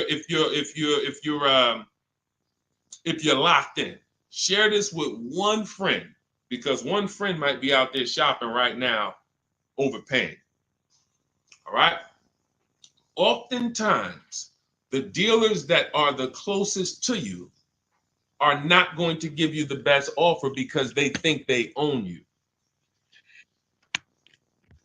I'm going to say that again. When a dealer sees your zip code come in, when I was in the dealer, we used to get we call them leads. Anyone in sales, you know the term leads. When we see that the zip code is a zip code that is right here, 5 minutes away, 10 minutes away, 20 minutes away, there's a mindset there that this person is not going to shop. So they're not going to give you your best offer in many cases. What you're going to get is an overpriced offer, and you won't see it until you learn to speak to dealers that are a little further away from you. Now, if you're doing it my way, you're using my book, you get your copy for 75% off. You won't pay the $97 price. I have email scripts in there. We don't talk. You use these email scripts when you're buying new cars and leases. We have a different process for used cars, but we still don't talk. You have to, and what's happening is you're going to see that sometimes the offers that come from 45 minutes away, an hour away, are your best offer because they're trying to take business from their competition. Some of these smaller dealers as well who don't have the foot traffic, they're not getting 100 people coming in on a weekend. They have to depend on strategically winning business. They're using the internet to reach out and connect with people that are far away from them, and they're beating their competition. But if you're programmed to go right into your local dealer, you're never going to get their prices. Type a $ if y'all are following. Type a $ if you're following what I'm saying right now. Type a $ if you're locked in right now. Type a $ if you care about your money and you're like, you know what?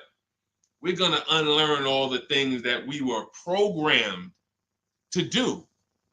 I'm going to tell you here's how we know we were programmed. And if I wasn't in the car business, I'd be just like y'all. That's why it's my mission to teach. You know how we know we were programmed? We never learned to buy cars. We were indoctrinated in a way of buying cars. We didn't consciously make a decision, approached it and said, this is how I'm going to buy cars. We were indoctrinated into how people buy cars, and that's what makes the dealer principals in these dealer groups, Fortune 500 companies that trade on Wall Street and make billions of dollars, because they have a predictable way that they serve the customer. It's not for the customer's benefit, it's for profit.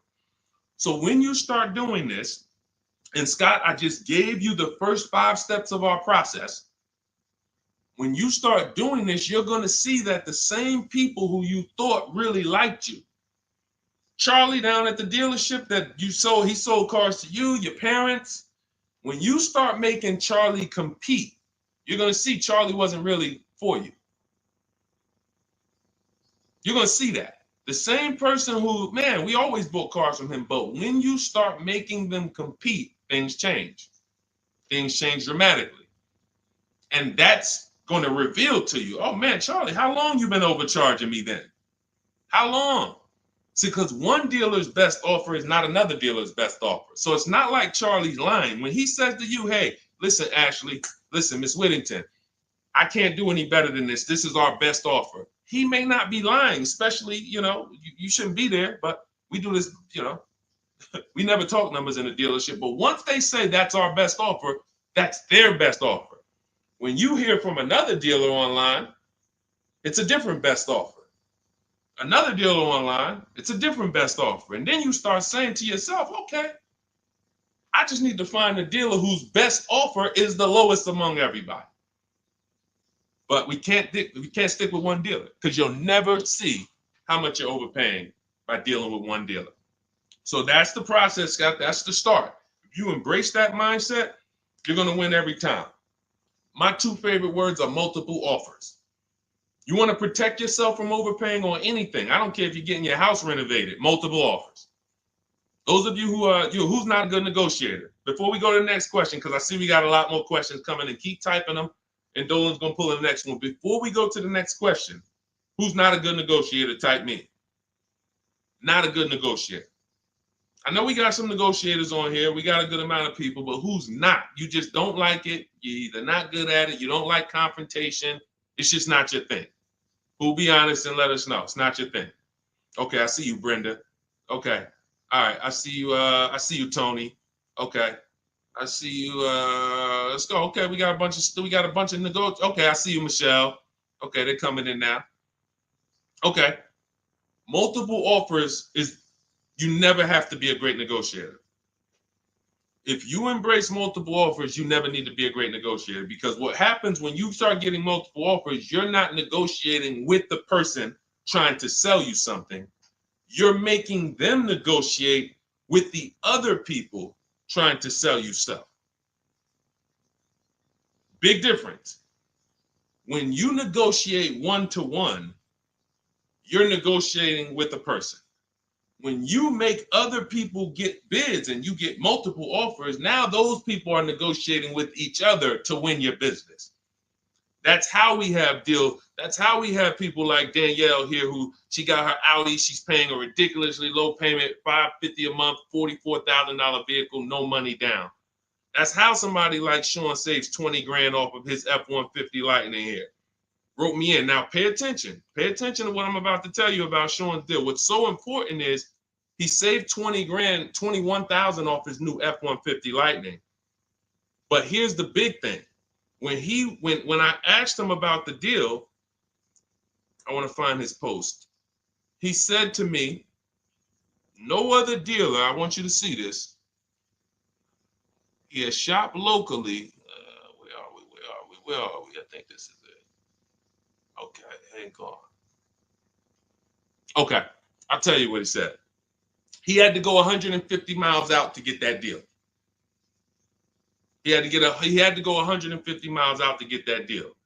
So what you're going to see from most people who learn from me, and you'll be this way too, you're driving an hour to pick up your vehicle, but it's a great drive because you know the money you saved.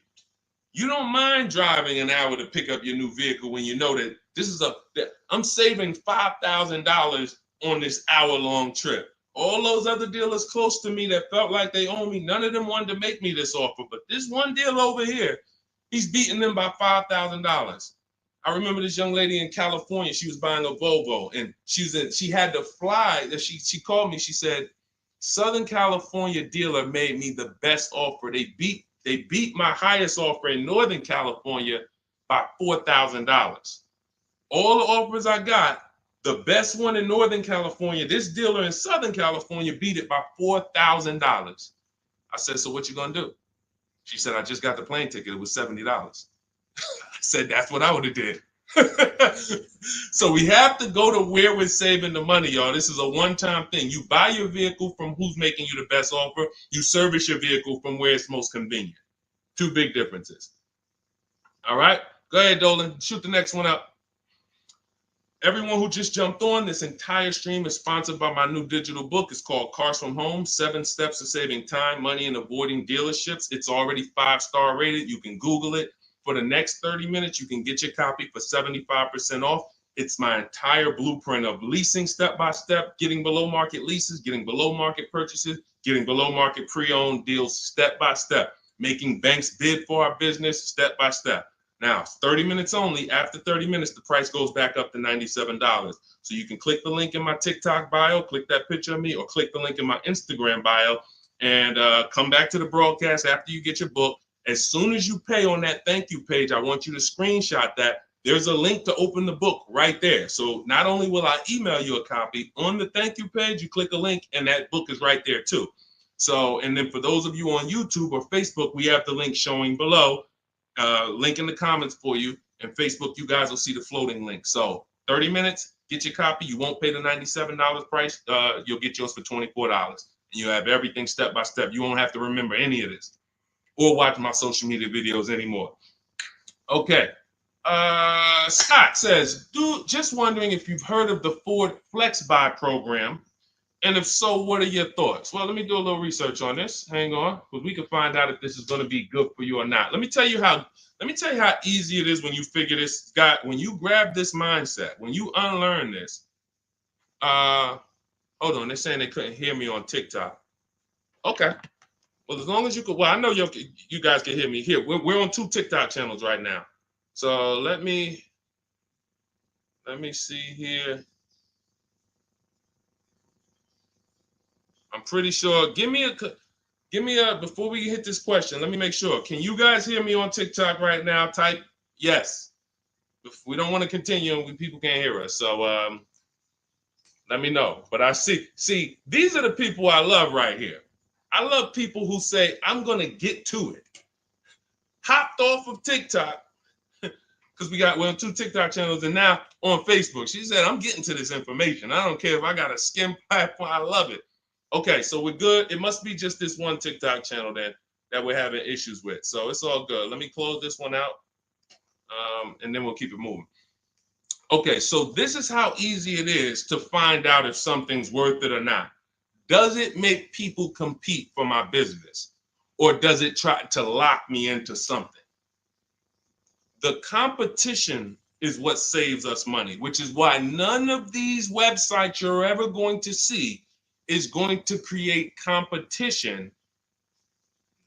I'll tell you about the used car websites. They're not creating competition. I'll tell you that. See, I don't want to skip this, but let's check this Flex Buy program, and then if we have time, I'll explain to you why those used car marketplaces we shop on, it's not competition.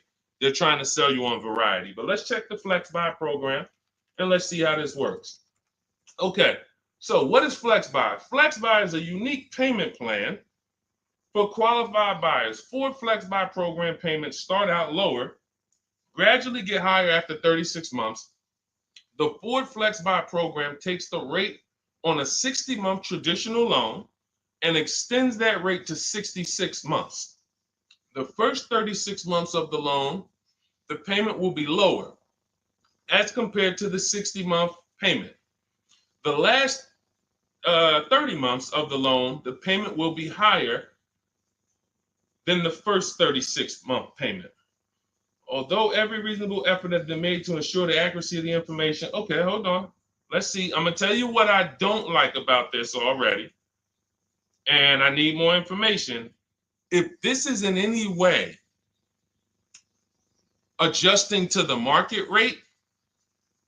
I'm talking about if the bank says like think about an adjustable rate mortgage. Some people have had a fixed rate and some people have had an adjustable rate mortgage.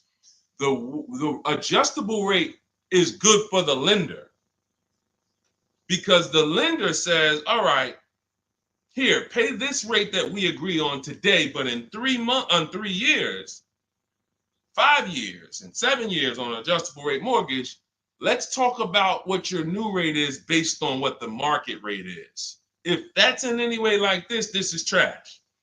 Because the banks will say, all right, well, for the first part of the loan, we're going to do one interest rate. And then we'll look and say, midway through, what's the market rate? And if the market rate's lower, great, you win. If the market rate's higher, then you lose. So here's the thing. When we're getting loans, I'm getting ready to explain something to you guys called the bank bidding war. There's so much money in loans, it's ridiculous. That's why there's people who want to loan you money to buy cars. They don't even sell cars. And could y'all keep tapping the screen on TikTok and running those likes up? Can we get to 1,000 likes real quick? Every time y'all tap the screen, y'all run the likes up and y'all actually help TikTok bring more people over here that need to be here. So I appreciate everybody. And thank you to everyone who hits the like button. I appreciate you. It does matter. Now, the credit bureaus in the United States allow you to do something called rate shopping. Rate shopping is when you actually let multiple lenders run your credit within a small period of time, and they can access it with a hard pull and it won't drop your credit score more than one hard pull. So let's just say one bank, Bank of America, accesses our credit to give us an offer for a loan. It may drop our credit 9 points because of the hard pull.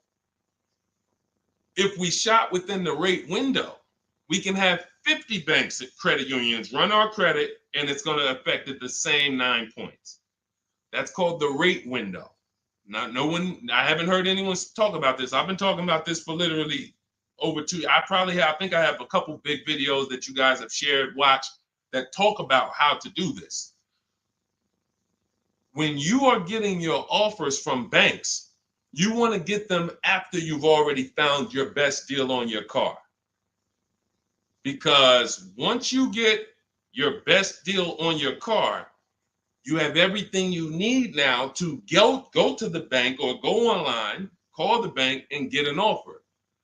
Who's had a bank tell them when they call for some type of offer, the bank tells you, well, we need you to have a car first. Who's had that happen? You call and you're coming and you're shopping for you're trying to get a pre-approval or something like that, and the bank tells you, well, we need what car are you buying? We need the car details. Well, that doesn't really make sense, right? I'm trying to get the offer so I can go get the car. But in the case of how we do it, we find our best deal on the car, then we come home and we let multiple banks and credit unions fight it out. Fight it out. Because I guarantee if this Flex Buy program doesn't allow you to shop for your rate and compare whatever rate they're going to offer to whatever rate you're going to get, you're going to lose with that program. And all they want you to do is see that, hey, well, we're going to give you flexible payments. They're trying to hook in people who just like, hey, that sounds good. Not realizing, well, if you just got a rate that was just got an interest rate that was 2 points lower, your payment would be $40 less a month. So interest rate shopping, guys, is extremely important. That's why when you get my book, I give you what's called the Bank Bidding War Blueprint. This is for you guys that are financing. I haven't added that to my book yet because I haven't had a chance to go in and restructure it. Every time I update the book, every time I come up with a new idea or a new website comes up, I update the book. I don't charge you for that. So websites go out of business. Room went out of business earlier this year. Websites go out of business. I'm not going to charge you for each time something changes because we use an online program. But what I did was when you get your book, you get the book, Cars from Home, and then you get the Bank Bidding War Blueprint. All this is the strategies we use to make banks and credit unions bid. I need you guys making people bid for your own sake, for your confidence, for your empowerment, for your experience. You're going to feel like I'm the prize. I'm spending $50,000 here.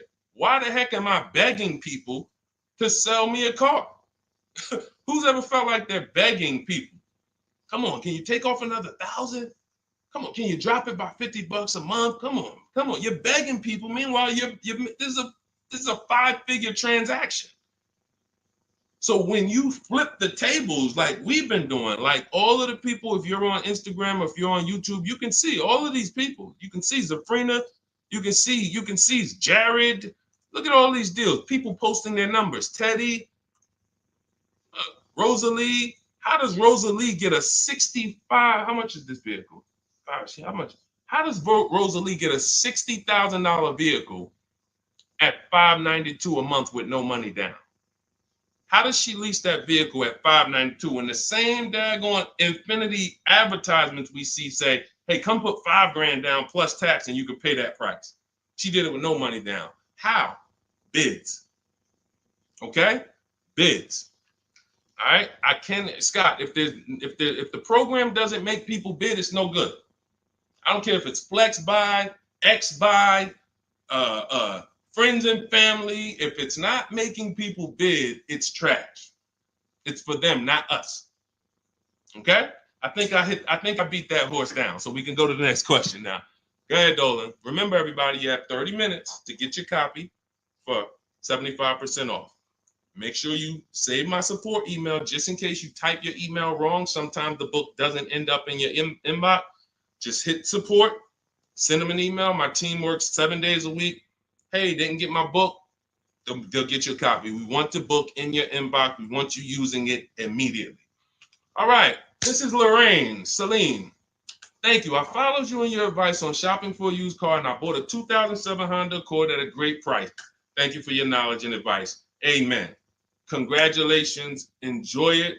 Honda's a great vehicle. If you took the steps and made sure you were getting a good one, title, service records, accident history, a great Honda Accord is incredible. Even some of these vehicles, guys, long-term owners, some of you long-term owners, you need to understand which vehicles have the best longevity records. And Honda Accord is one of them. Congratulations, Lorraine. Enjoy it. God bless you. Go ahead, Dolan. Next one. Buying a Porsche Cayenne Coupe. Need help. Okay, well, you sound almost like Scott. We started with the process. How many years are you keeping the car? If I could find my, oh man, I don't have time to find it right now. I know why. There's a young lady who came. I want to tell you something how important deal structure is. Who was taught never to lease a car? I want you to be honest. Type me if you were taught never to lease a car. If everyone who's willing to be honest, again, it may sound like some of the things that I'm talking about is bad news first. That's because it is. I have to give you the bad news first, and then we get to the good news. All right. So now I see some misconceptions coming out already. I see Wanda.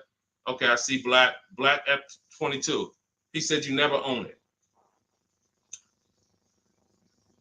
I want you to understand something about what you just said. If you're a person who keeps that car 8+ years, then you can own it. I'm going to tell you why. Cars depreciate like this. Cars drop in value like this. This is the scale. That's why you buy a car today for $40,000. 5 years later, it's worth $18,000 or $15,000. You're losing value. People care about this. You know who cares about this more than anyone? You guys, you know who cares about this more than anyone? Banks. Banks. Banks don't want to own things that do this. Now look, Black is coming with a lot of stuff right now. Let's talk to Black. And let's talk to the people like Black, because Black is somebody who will tell you never lease a car. He just said you're basically renting it. You never own it. Now let's get to the point. I want to show everyone on here. Thank you, Black. I'm glad you're here because we're getting ready to use this as an opportunity to prove a point. Let me take let's look at Ansley's deal he just got leasing. And we'll talk about mileage. You can build lease mileage up to 30,000 miles per year. So it doesn't matter. First thing people think, well, leasing, they limit you. No, you pick your mileage on a lease. You choose the mileage. I've had people who lease 30,000 miles a year, 25,000 miles a year, 18,000 miles a year. You pick the mileage. Now, whether you drive or whether you lease or buy, this is what your vehicle is doing. You're losing money day by day. So when you go and you buy a vehicle, you're losing money day by day. The reason I created the 8-year rule is for you to understand that at some point, you stop losing value day by day. You lose less value. This is what we call beating depreciation. It comes with long-term ownership. But let's look at Ansley's deal so that we can put this leasing versus buying to bed and show you how many of you have overpaid by thousands and thousands and thousands of dollars that you can't get back listening to people who tell you leasing is renting and all of these horrible financial terms. Let's go to the numbers. So Ansley gets a 2024 Infiniti truck. It's a $58,000 truck. If you're watching on Instagram or YouTube, you can see this. It's a $58,000 truck. Guys, some of you know because you've seen some stuff, every $5,000 on a loan is how much per month? Every $5,000 we borrow on a loan, 5 years, is about how much per month?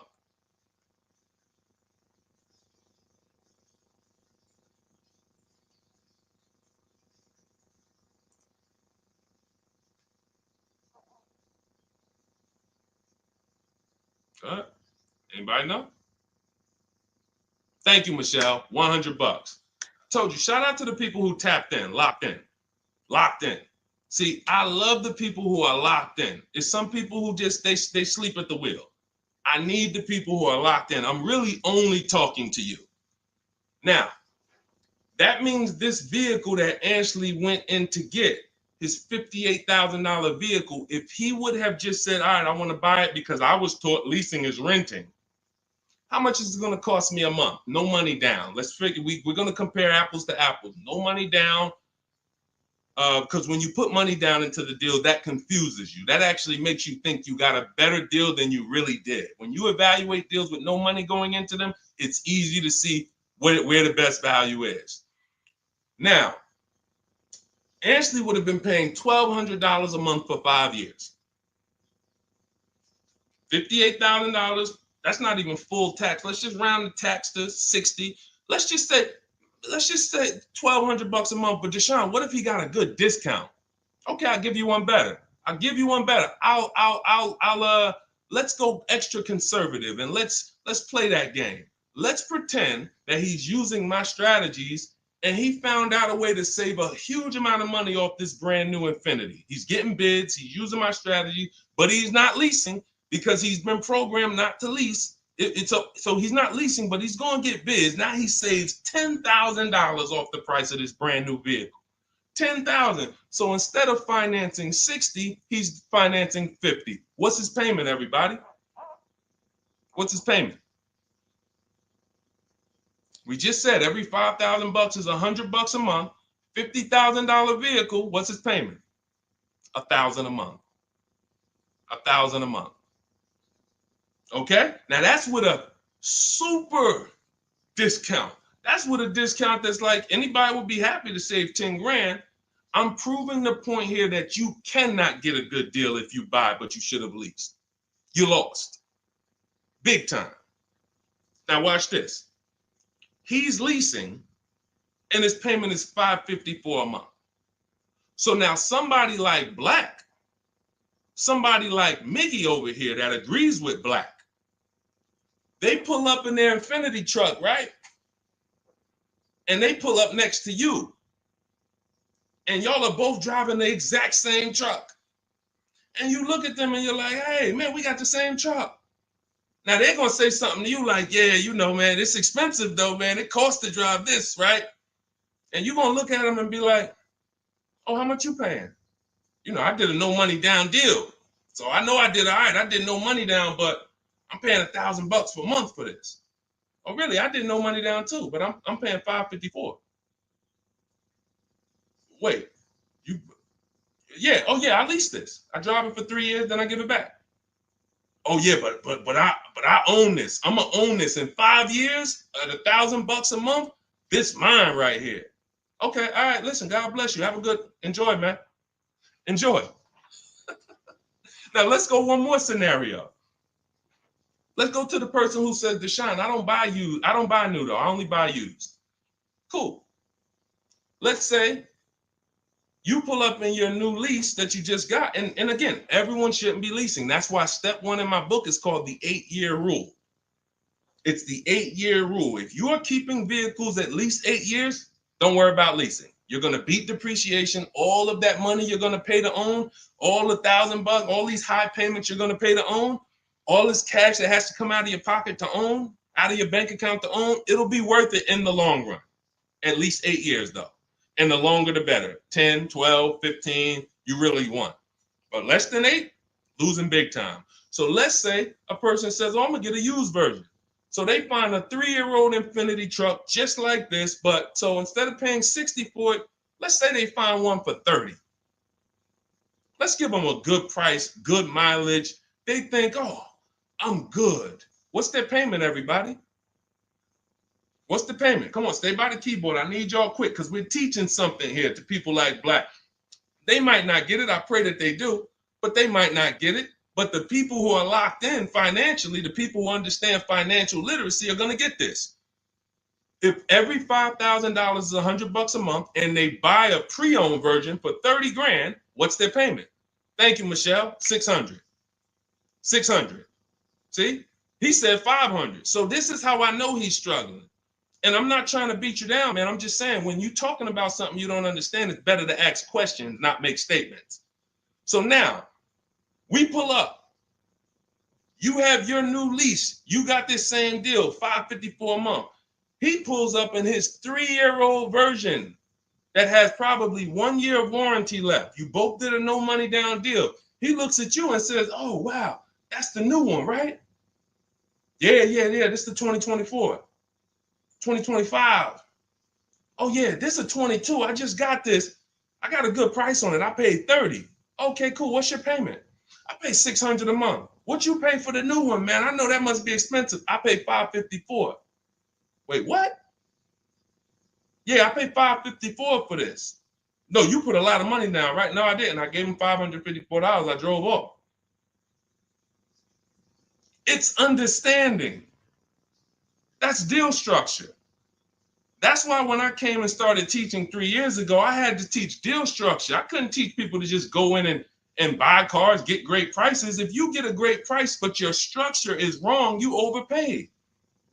You're driving cars, you're driving older cars with no warranty. And many of people who've been taught to do this, they never even pay the car off. They trade the car in before they even pay it off.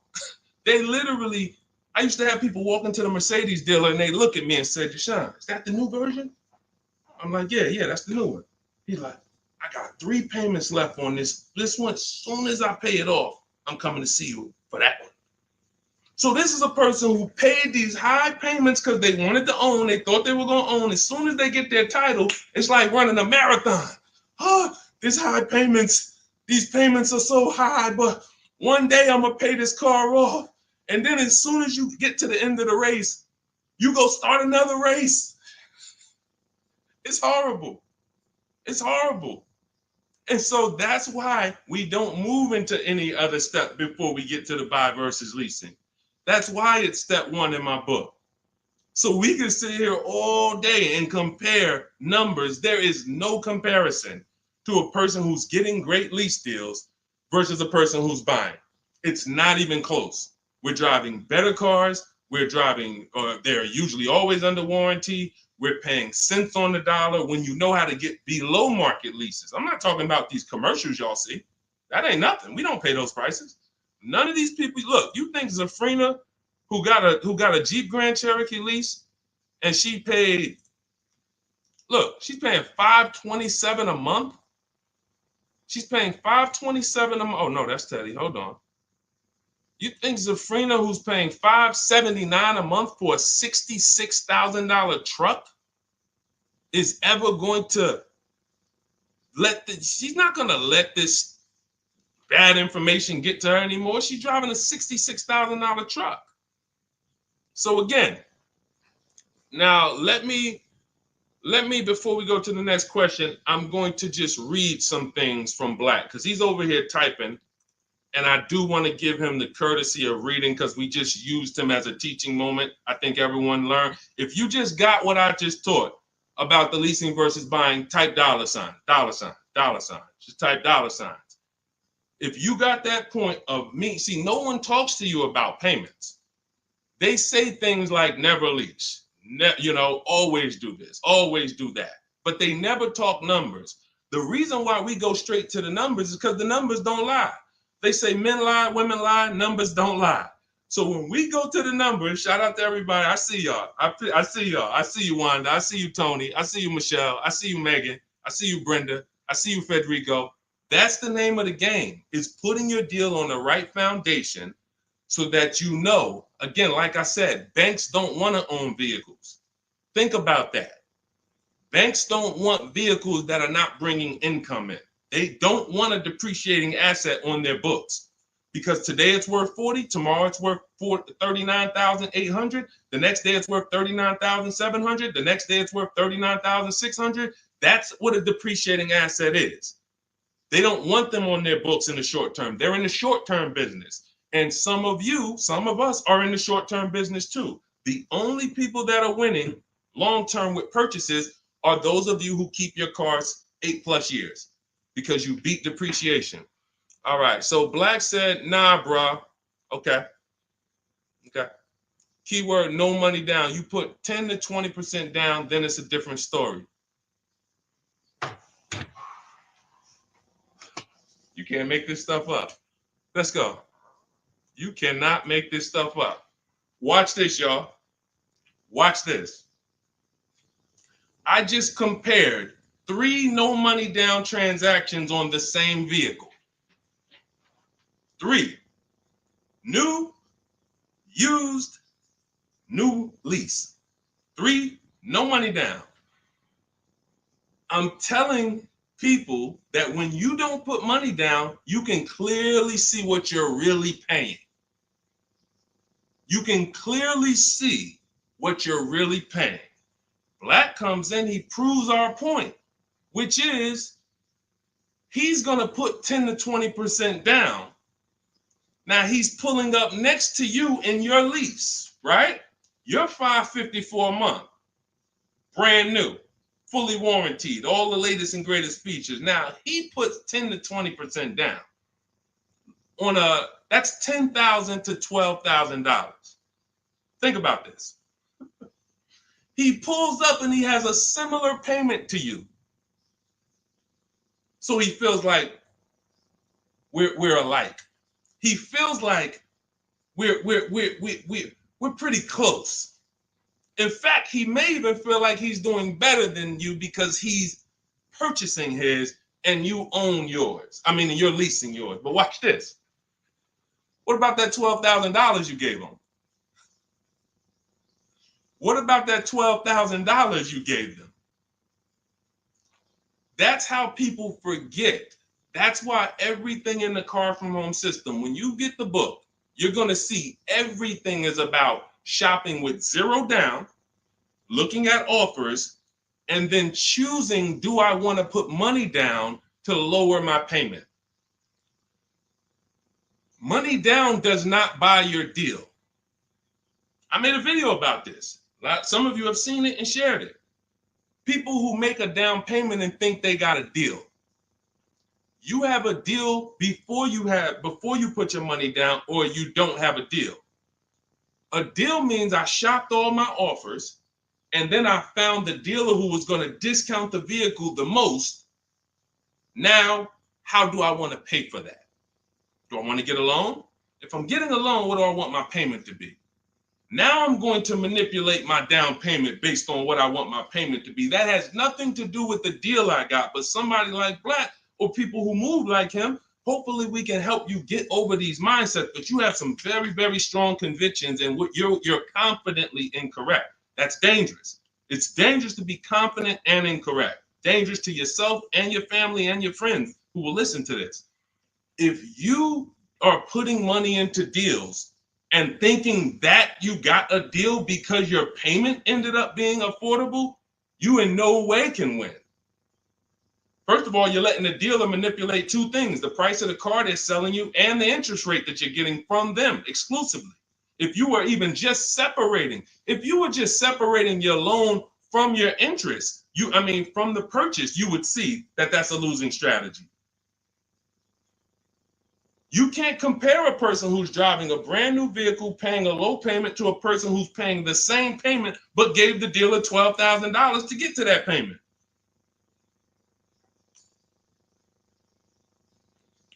And look, here we go. Now let's get ready for the next question, because Black just said, I believe in the Ramsey rules, not leasing cars, and he's costing you.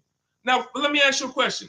How many years are you keeping your car, Black, on average? And let's just move on from there. We've given you enough, and you've been great. You have been great. I think we have all learned.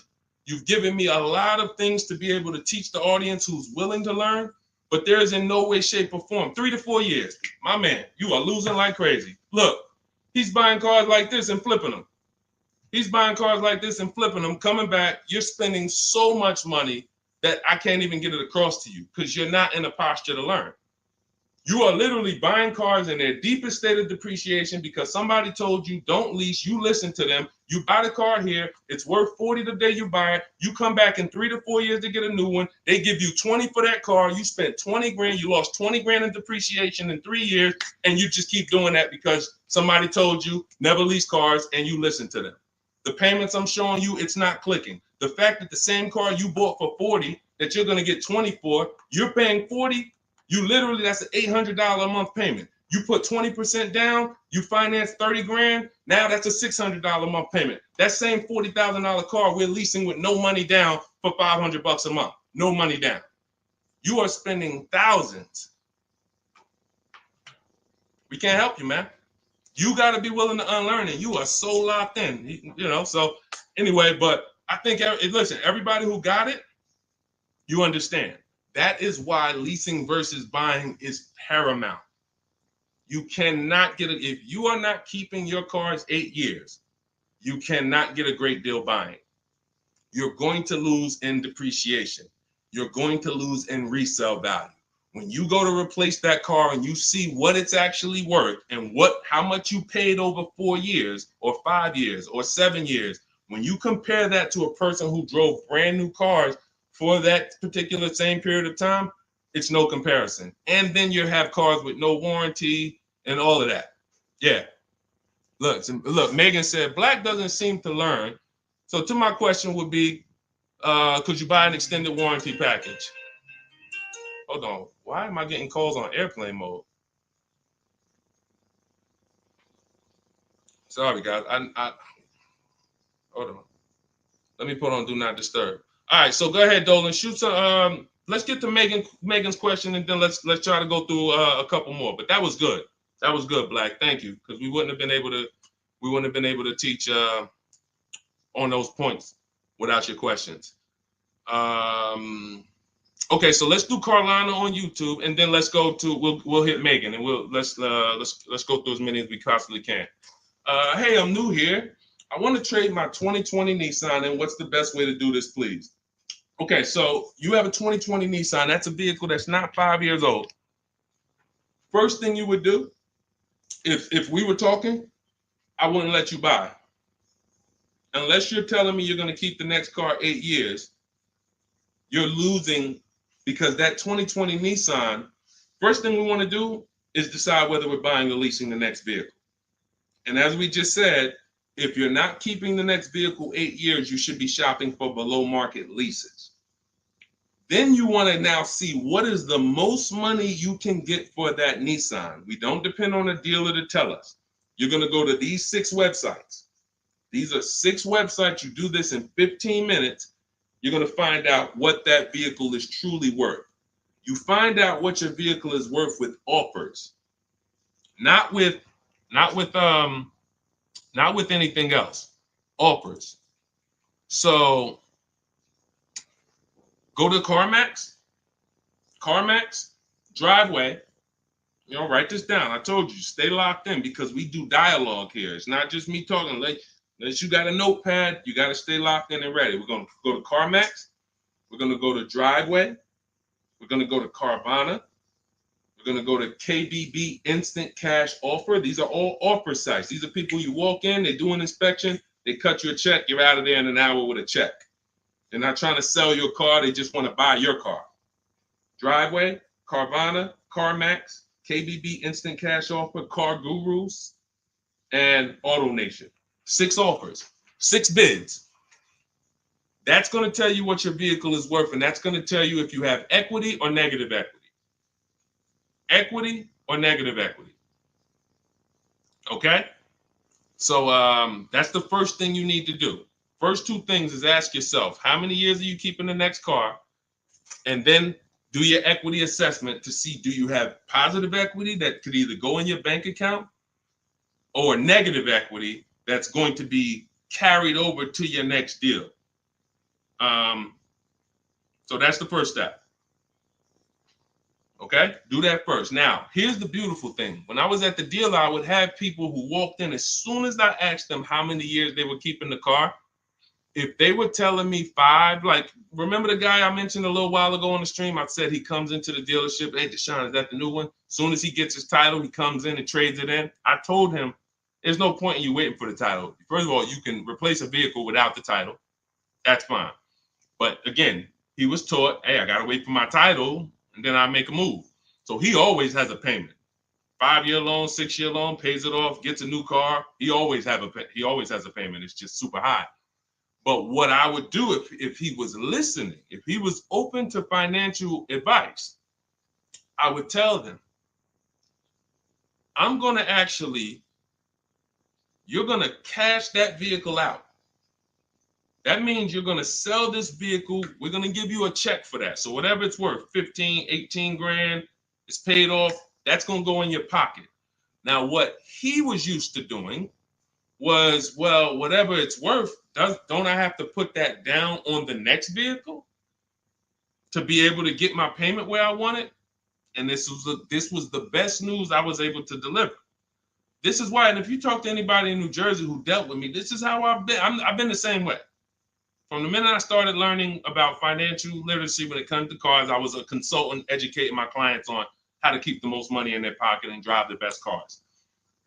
When he would say, well, I say, are you familiar with leasing? And I would ask, how much do you drive a year? And he would say, I think about, maybe 13, 14,000. Say, let's go look at your old vehicle. We look at your old vehicle. We see, okay, yeah, based on what's on the mileage now, you drive about 14,000 a year. Here's what we're going to do. Whatever your car is worth, you're going to put that in your bank account. Let me show you what a competitive lease would look like.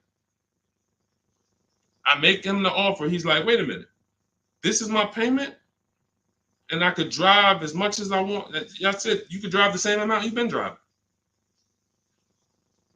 So I'm paying less than I was paying to own this thing? And you about to give me a check back for 12 grand, 15 grand? Yeah. This is what I want to do for the people who have been programmed that buying cars is how you should do it. Again, long-term owners, you should not be thinking about leasing. But here's how I know you need it in your tool belt, because your daughter may not be a long-term owner. Your spouse may not be a long-term owner. Your friend or whoever may not be a long-term owner. See, typically how you do things is how you teach other people to do things. So if you are keeping your cars 8, 9, 10, 12 years, you probably think everyone else is doing that. But your kids or your family members or your spouse, they may want to drive for 5 years and then they're like, all right, this stuff's starting to go wrong. You said the warranty is up and this got to cost $800 to fix, $400. Let's just go get a new one. Those are the people who don't have the values to keep a car long term, and you should not be buying cars for them. They should be shopping for. Now, both cases, you need below market deals, but it does not. But knowing how long you're going to keep the car is how you're going to beat depreciation.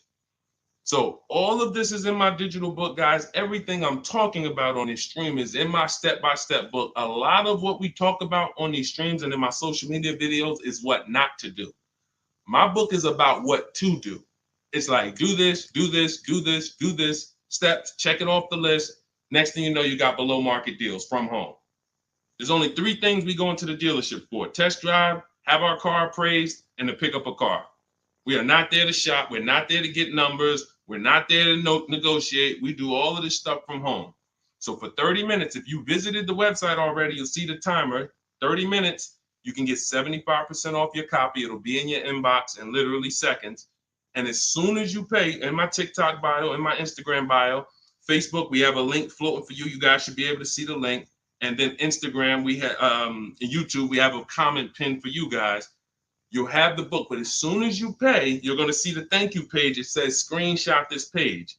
You'll see my support team email. Sometimes you type your email wrong. Contact support if the book is not in your inbox in literally 5-10 minutes. Also, as soon as you pay, you see a link that says open your book below. So there's 2 ways I'm delivering the book to you. Right there as soon as you buy, but I'm also emailing you a copy. But sometimes, we fat finger the keyboards and there's a letter off. So make sure you hold on to my support team's email and hit them up. Okay, good stuff. Get your copy. Listen, once that clock hits 0, the price is $97, which is still worth every penny. If I missed it, I go back and look. Knowing what I know, knowing what the people know, look at Tiffany. Look at Tiffany's deal. Look at Tiffany's deal. Matter of fact, let's show Vicky's deal. Look, thanks to your books and your methods, I was able to get my new lease for a 2024 Volkswagen Atlas SE Peak Edition with the tech package for $175 per month less than my first quotes. I did it all online except for picking up the car. I put no money down other than my first month's payment and DMV, which is probably $200, and saved over $6,000 on the life of that lease using your negotiating scripts. We have email scripts. This is what I want for you. I want you guys not just getting cars. Everybody's getting cars. You'll see people posting their car. Oh, I needed an upgrade. Look, get a bunch of likes. Hey, had to treat myself. You'll never see the numbers though.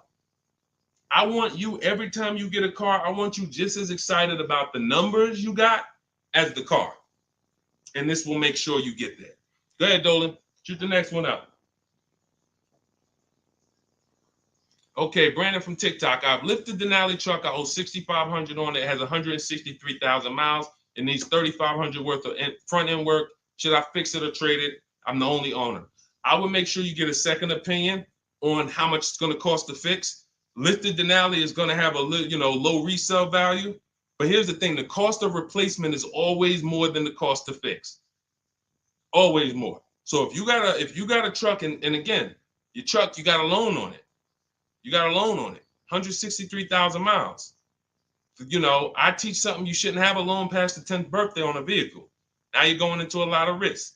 There's different boundaries we need to follow. But what I would do if I was you is I would make sure I'm not spending more than $3,500 unless I'm getting multiple mechanics to give me an offer. But I would see, what does it cost? What's the lowest I can pay to get this truck running? What if you pay $3,500 and it runs again for another 3-4 years? All day long. Because to get a new vehicle, $3,500 is coming out your house in probably 6-7 months. Which would you prefer? $3,500 one time and I could drive this thing for another 3 years problem free? Or $7,000 or $10,000 a year that I'm going to pay to get a new truck? Keep the cost low when you can. All right. Listen, I'm going to jump off.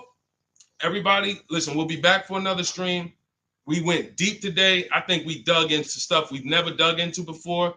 Thank you to Black for, bringing some information to us that allowed me to teach and help you guys unlearn. Everything you need is in my digital book, Cars from Home, 7 Steps to Saving Time, Money, and Avoiding Dealerships. Normally $97. It's 5-star rated. You can Google it. You can see all the reviews people wrote using it. But you won't pay $97 if you get to my TikTok bio or my Instagram bio before that 30-minute countdown expires. You'll get it for 75% off, which is $24. And on YouTube and Facebook, I have a comment pinned for you guys where you can get your copy for 75% off. Use it. Make sure you email me your success stories, and make sure you save my support team's email just in case you type your email wrong. Let's make sure my team gets you your book. All right. God bless you. Keep winning. Keep unlearning. I'll see y'all on the next one.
Hit go live, then we'll roll in. Jasmine from TikTok asks, what do I do when I can't afford the lease after 1 year? Great question. You want to do an equity assessment, see if you can sell it. There's two main ways to sell a lease. You could have somebody assume it. You can go to a site like Shop a Lease, and if you have a good car payment, you could list the car there and somebody could take over it, but it must be a good car payment relative to the deal. If you're paying, if you overpaid per month, then you're going to have a hard time getting someone to take over the lease. But if not, you can get rid of it there. Second is, I want you to call the leasing company, ask for your payoff, and then you're going to call, once you get your payoff, I want you to ask them if you have a third-party restriction. Those are the two questions you're going to ask your leasing company. And then once you get that number, which is your payoff, you're going to go to CarMax.com, Driveway, Carvana. This will take you 20 minutes to do.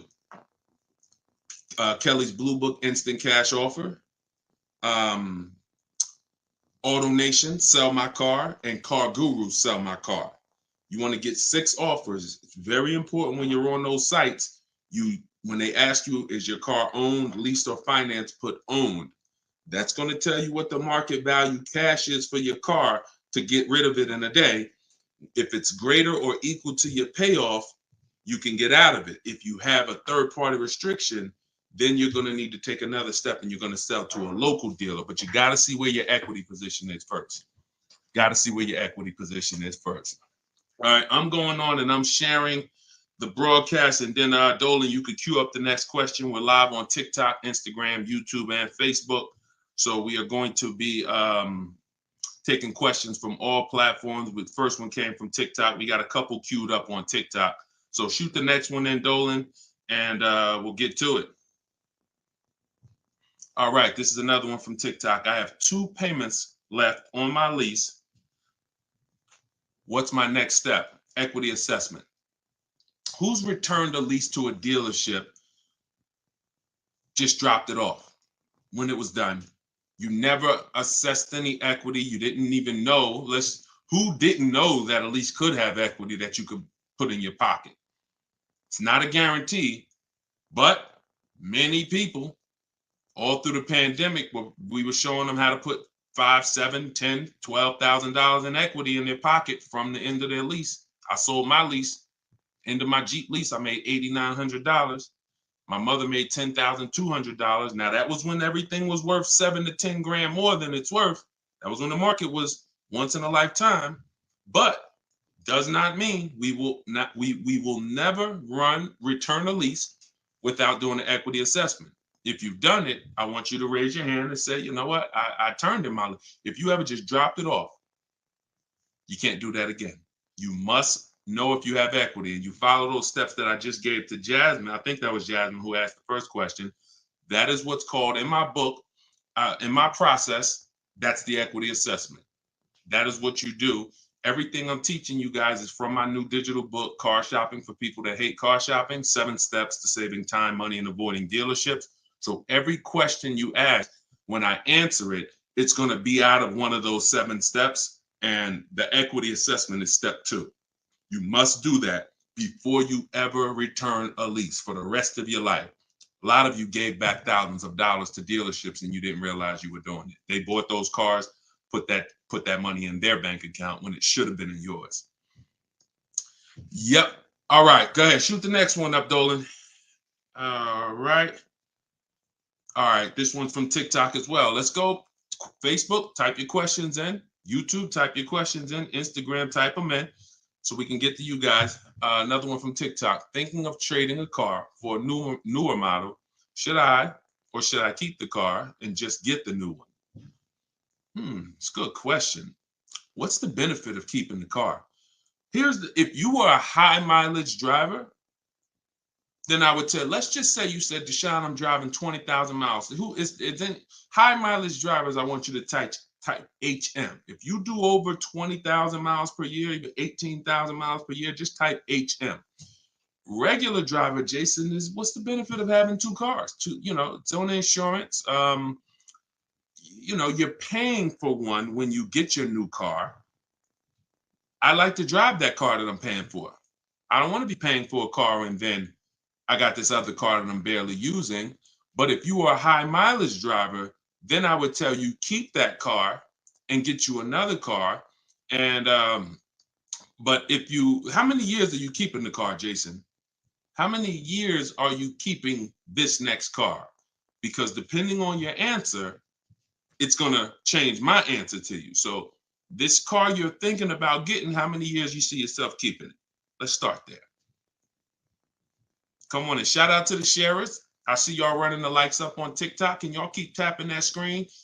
Just every couple minutes, throw a couple taps. It really helps the broadcast. And I appreciate everybody who's helping us get this message out. I really do. We couldn't do this without you. Let's see if maybe 5 years, then you should not be buying that car, Jason. You should be leasing. And I'm going to break this down for you really quick because some of you know the depreciation curve. And the rule of thumb is when we talk about the hidden money in your car deals, my job is not to just teach you, if you're willing to listen, how to save thousands of dollars by making dealers and banks bid on your business. That's how we make sure we get the best prices. You can't get the best price. You can't make the best deal if you buy, but you should have leased. It's impossible. Because the depreciation curve looks like this, y'all. If you buy a car today for $30,000 today, I give you a car. I'm gonna show you something. I want everybody stay close to your keyboard. I don't want you to, when I ask you a question, type as quick as you can so we can keep the dialogue going. If I gave you a $30,000 car right now, put it outside your house, you don't drive it 1 mile, you don't even touch it. We go outside a year later. Is it worth $30,000? You didn't drive it 1 mile. You said, Deshone, I don't need the car, but I'm leaving it here. It's yours. You don't drive it 1 mile. Is it worth $30,000? No. So that's your first intro into depreciation, the unseen expense. Let's go a little deeper. If you put 10,000 miles on it, it's worth less, right? If you put no money in it, if you put no mileage on it, it's already lost thousands. If you put 10,000 miles on it, it's worth less, right? High mileage driver, let's say you put 20,000, it's worth less, right? Now what you're seeing is the expense you've been taught not to see, which is depreciation. It has nothing to do with car payments. It has everything to do with that. We've heard people say, oh, cars are depreciating asset, cars are depreciating. What does that actually mean? I'm showing you what that means. I'm showing you what that means. When you're buying something that goes down in value, you have to look at when it's going down, when is it losing its most value, and your goal should be to avoid replacing it while it's losing the most value. How many of you have a car outside right now, outside your house? You've had it for at least 8 or 9 years. Type the number of years you've had it. If it's more than 8, don't type 3, don't type 5. For those of you who have a vehicle outside right now and it's been in your home, in your household for at least 8 years, I want you to type the number of years. All right, we got Jason 10, we got 13, we got 8, we got 20, we got 14. Okay, so we got 10. This is the leasing versus buying question, and there's nothing more important than this to the foundation of your deal. Because if you choose wrong, you cannot get a great deal. And if you're new to this, then lock in for the next 5 minutes, and you're going to understand why. The people, those of you who said, Deshone, wow, Jazzy's 20 years. The vehicle, the value of your vehicle right now, isn't it going to be about the same a year from now? Everybody who just typed, look at the, and I want y'all to pay attention. If those of you who are like, Deshone, I never keep a car, you might be saying, looking at these numbers and saying, Deshone, I would never keep a car that long. It's not for me. It's not in the cards for me. It's not my style, not my habit, not interested. Perfect. Pay attention. 12, 20. So all of these people, your car will be worth next year about what it's worth right now. What does that mean? That means you have avoided the depreciation. You've won. The depreciation curve normally looks like this the first 5 to 7 years, but it starts to get like this the longer you keep the car. So now all of you who have answered, all of you who are watching them answer, their car depreciation curve looks like this now. It's not losing much value anymore.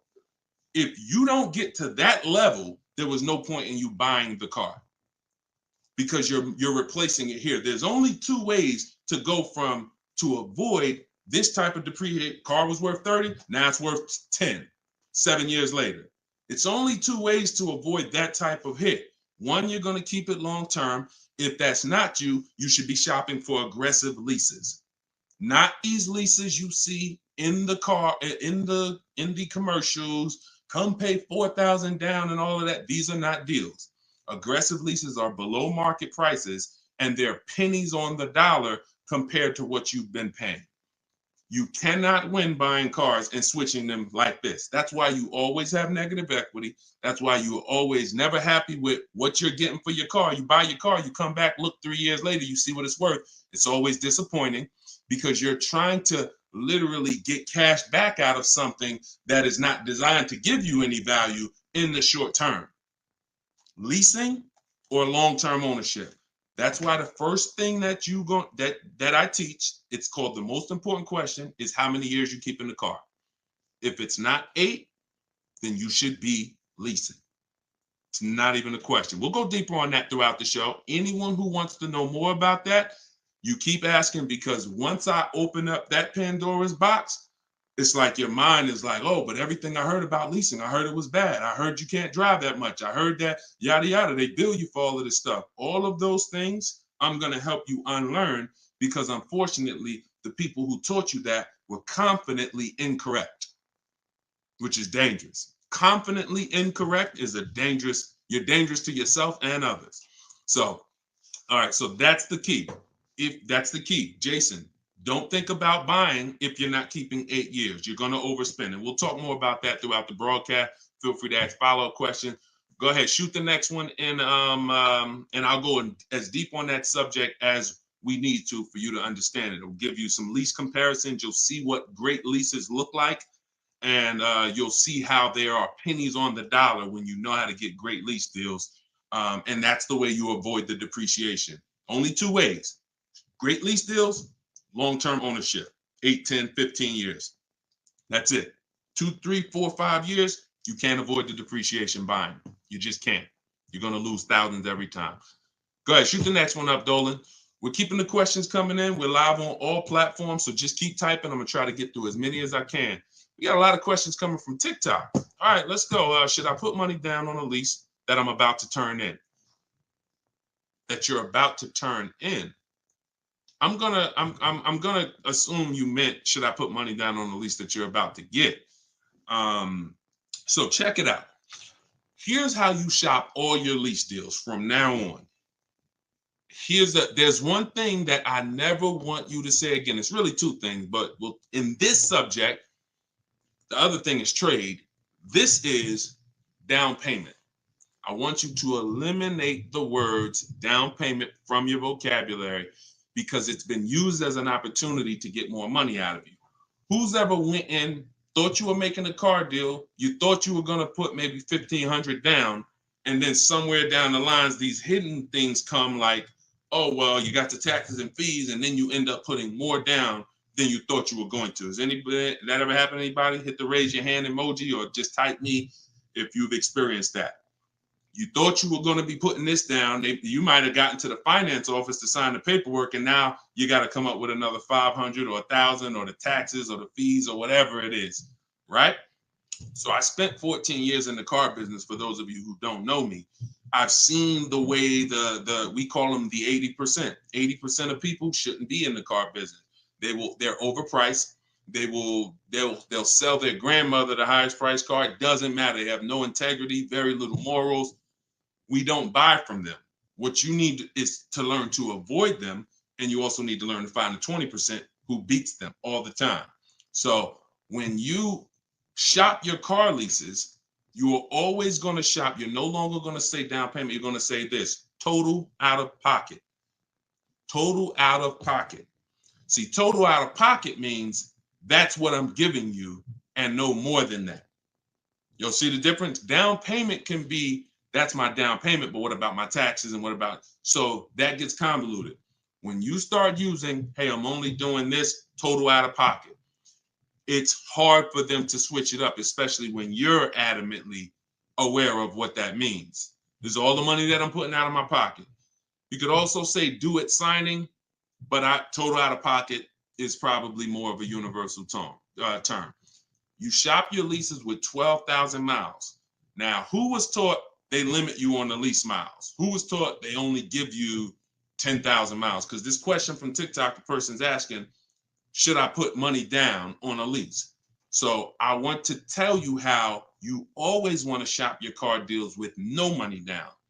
That's what's confusing you. What's confusing you is when they mix the down payment and start throwing monthly payments, you are now not aware of what you're truly paying for the car, what you're truly getting. And so this is why you use what I'm telling you, you shop my way. You're never going to shop with down payments. That doesn't mean we don't put down payments down, but we do not get offers and we're not out there shopping with down payment money. Okay? So, all right, I see it's happening to you, Fouché. So you're going to get your offers with first month's payment, total out of pocket, taxes and fees in the payment, 12,000 miles per year. Once you do that, I teach in my book, I have a new digital book. It's called Car Shopping for People That Hate Car Shopping, 7 Steps to Saving Time, Money, and Avoiding Dealerships. I teach a strategy called the 25 to 5. We're going to connect with 25 dealers. We're going to get 5 offers. We do not make a decision without at least 5 offers. Because once you see, thanks to everybody who's supporting the broadcast with the gifts, I appreciate that. Once you see how different the offers are, you're going to realize you're going to see how much money is in multiple offers. You must get 5 offers because 80% are overpriced. Don't try to change these people. Don't question, oh, listen, why are dealers like this? Why are the 80% overpriced? Listen, Jim Rohn used to say, don't sign up for that battle. Why does the sun come up in the east, and, in the east and set in the west? Like, don't sign up for that. Some questions are not worth asking because they mean nothing.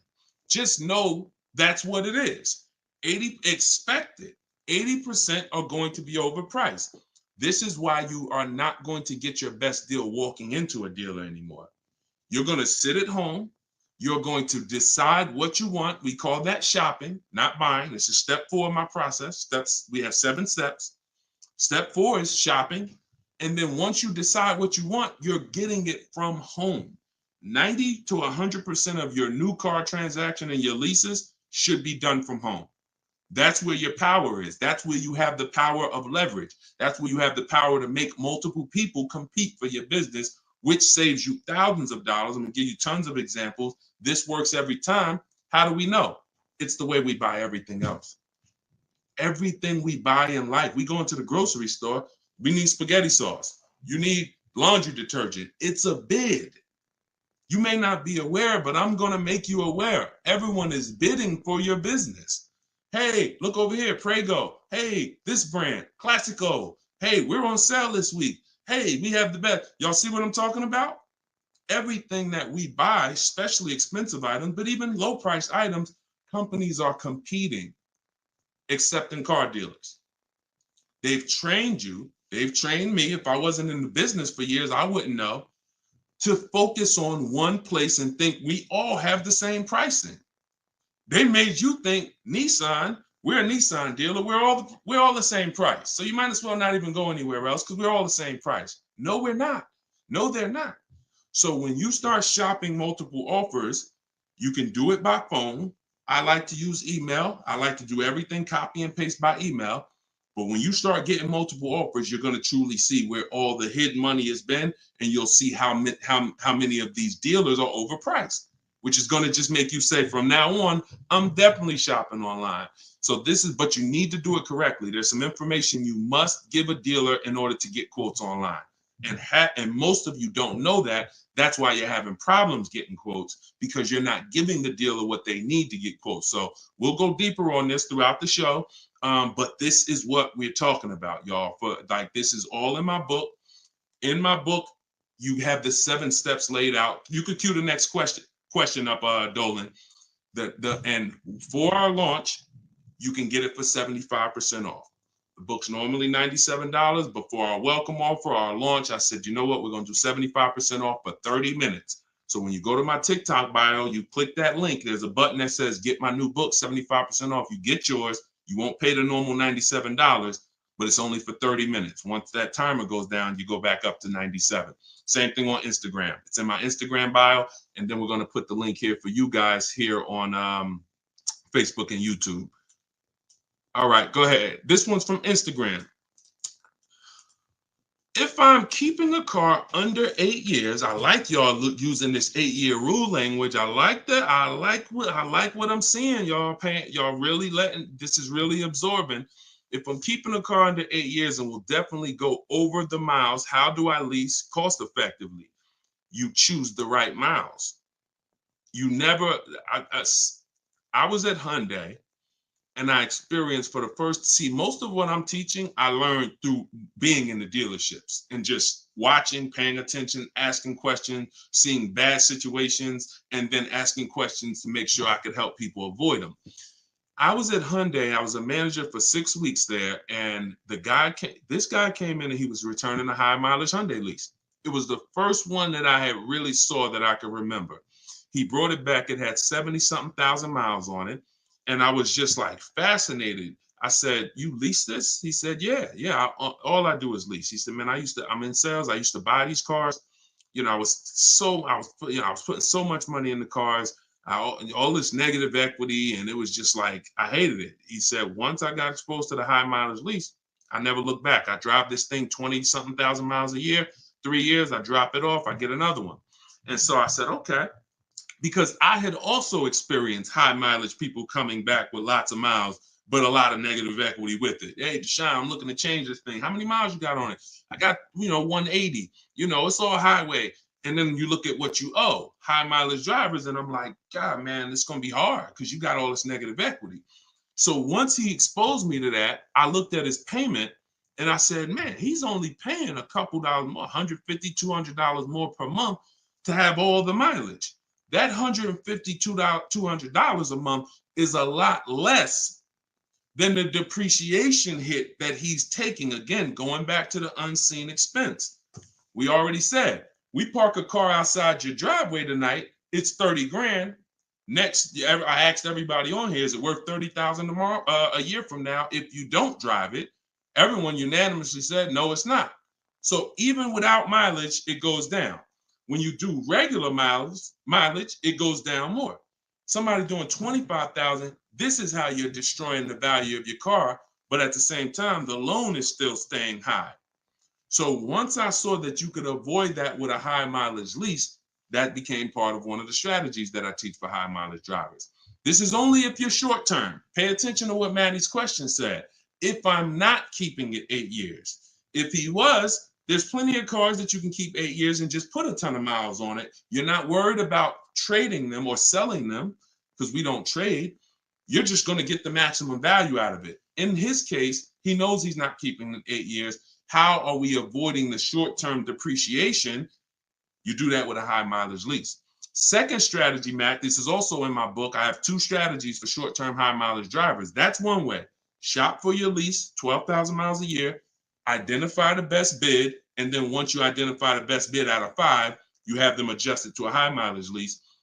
Second is you buy your car, or if you have a car now, you keep that car, pay that car off, and now you're going to go lease your nice car, and that's going to be your second car. I call that 2 cars, 1 payment in my book. That's what it's called. And now you have, because some people say, Deshone, you know what? I want a nice car. I drive a lot for work, but man, I want to get me something nice, but I don't want to just be destroying it. And this strategy becomes perfect for them. This guy who's doing the high mileage lease with Hyundai, that's not a nice car. Especially once it gets up to 60, 70,000, it's not so some people are like, you know what? I want a nice car. I'll have my mileage car. I'll do, half the mileage on that. And then I'll go and lease me something and I'll do half the mileage on that. And so it's a beautiful thing. You got your nice, beautiful car and you got your mileage car and you split it, payments affordable, and you're not dealing with all this negative equity like you've been used to dealing with as a high mileage driver. High mileage drivers are getting killed with some of the worst because you guys are just killing the value of your cars. You use either one of those, you're going to love it. Both in my book. So if you want that step by step, it's in there. Some of you are like, Deshone, this is great. I don't want to try to remember all of this. In my book, it's right there for you, laid out step by step. You can get it for 75% off in my TikTok bio or my Instagram bio, or just scan the QR code on the screen, or go to deshonesbook.com. Either way, get you 75% off. Okay, shoot the next one up. That was a great question, man. Shoot the next one up. Let's get through as many as we can. This one's from Instagram. Would you recommend leasing business vehicles? Well, that's a question for your accountant. Whoever is going to be helping you benefit from having vehicles in your business name, that's the person you should be asking, which is most likely your accountant, whoever does your taxes. Here's what I can tell you, and I'll keep this very quick. Many people are putting cars in their business name with no business, or no business that requires a car. Be very careful. There's 2 parts to this. One, whoever's going to teach you to put cars in your business name from a business strategy standpoint, that's who you need to learn from. Second is you can use what we teach to save money on the cars, because what I see these people, influencers, social media people paying for these cars, they'll never tell you what they're paying. And they go and they re-up their cars like crazy because they need it for their brand. The money they are losing, most people can't afford to lose. But unfortunately, they're desperate. But get the strategies, get the structure. I used to have people all the time ask me, Deshone, do you teach Toro and all of these, I said, look, I don't, but you need 2 people. You need me, because I'm going to teach you how to buy the inventory at below market prices. You need the business person who's going to teach you how to legitimately do the business, inventory and all of that. Those are the 2 people that you need. And without both of them, you got some incomplete counsel. But be careful listening to these people, man. If you don't have a business and you wrote off thousands of dollars in business mileage or thousands of dollars in car payments and maintenance, I don't want to be around you when you get audited. And the sad part is those people who told you this won't be around when you get audited, and you can't support that. Just be very careful we don't want a second wave of the PPP. You get a lot. Okay, that's it. We're not gonna beat a dead horse. Go ahead. Next question, Dolan. I think y'all get the point. Some videos were the worst videos to go viral. Did so much damage, still doing damage. Okay, TikTok. This one's from TikTok. Facebook, YouTube. Keep typing. We're not seeing many questions from you today. Do you recommend leasing over purchasing? So you missed what we talked about. I recommend you go back, watch the begin. See, there is no leasing or purchase. There is no either or. It's a based on how many years I'm keeping the car, I should be leasing. You can't, there is no either or. When you lease, you are not keeping your car and you are avoiding short-term depreciation, paying pennies on the dollar for brand new cars. That's not going and paying what they have advertised or walking in a dealership and say, hey, work me up a lease deal. That is not what I'm talking about. When you add up the payments from doing that, you're going to see you overpaid. You probably broke the 1.5% rule and you paid too much for a car you're giving back in 3 years. What I'm talking about is aggressive lease deal. Look at this. Give you an example. I'll give you an example right here. So, and this one, I love to use her because she was in the middle of the pandemic. Middle of the pandemic, people were out here buying Kia Tellurides for just $5,000, $10,000 over sticker. Bonita got hers in 2020.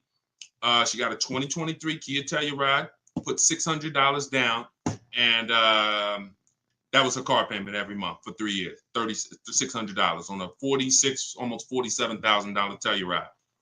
Why is this so important? Some of you know, you may have seen the video, how much is every $5,000 in a car purchase price? How much is that per month on a loan? Every $5,000 is how much per month. So we're going to compare Bonita's incredible lease deal she got to someone who bought this same vehicle to show you that if you should have bought, but you lease, if you should have leased, but you bought, there's no way to win. It's over. $100. Good job. So that's clicking in. Ronald, great. $100. So whenever you look at a car, you look at a $10,000 car, your mind should automatically say that's $200 a month. 5-year loan. $20,000 car, $400 a month. 5-year loan. $45,000 car, which is about what Bonita got, that's a $900 car payment. So there's people driving this car. We're not even taking into account the taxes and anything like that. That'll put it up probably about 40. Actually, that'd be put it about 50. For her truck was 46, taxes and fees, call it 50. It's about $1,000 car payment for 5 years. She's paying $600. This is why there's no comparison. And sometimes your mind may play tricks on you. Yeah, but it's more than that. Is it? If you and I both drive out the same lot, same exact vehicle, you're paying, we're not putting any money into the deal. See, I want to make sure I keep you on track when you're not, neither one of them are putting any money into the deal. They're literally just going in, no down payment. All right, what's my deal look like? $600 a month, great lease.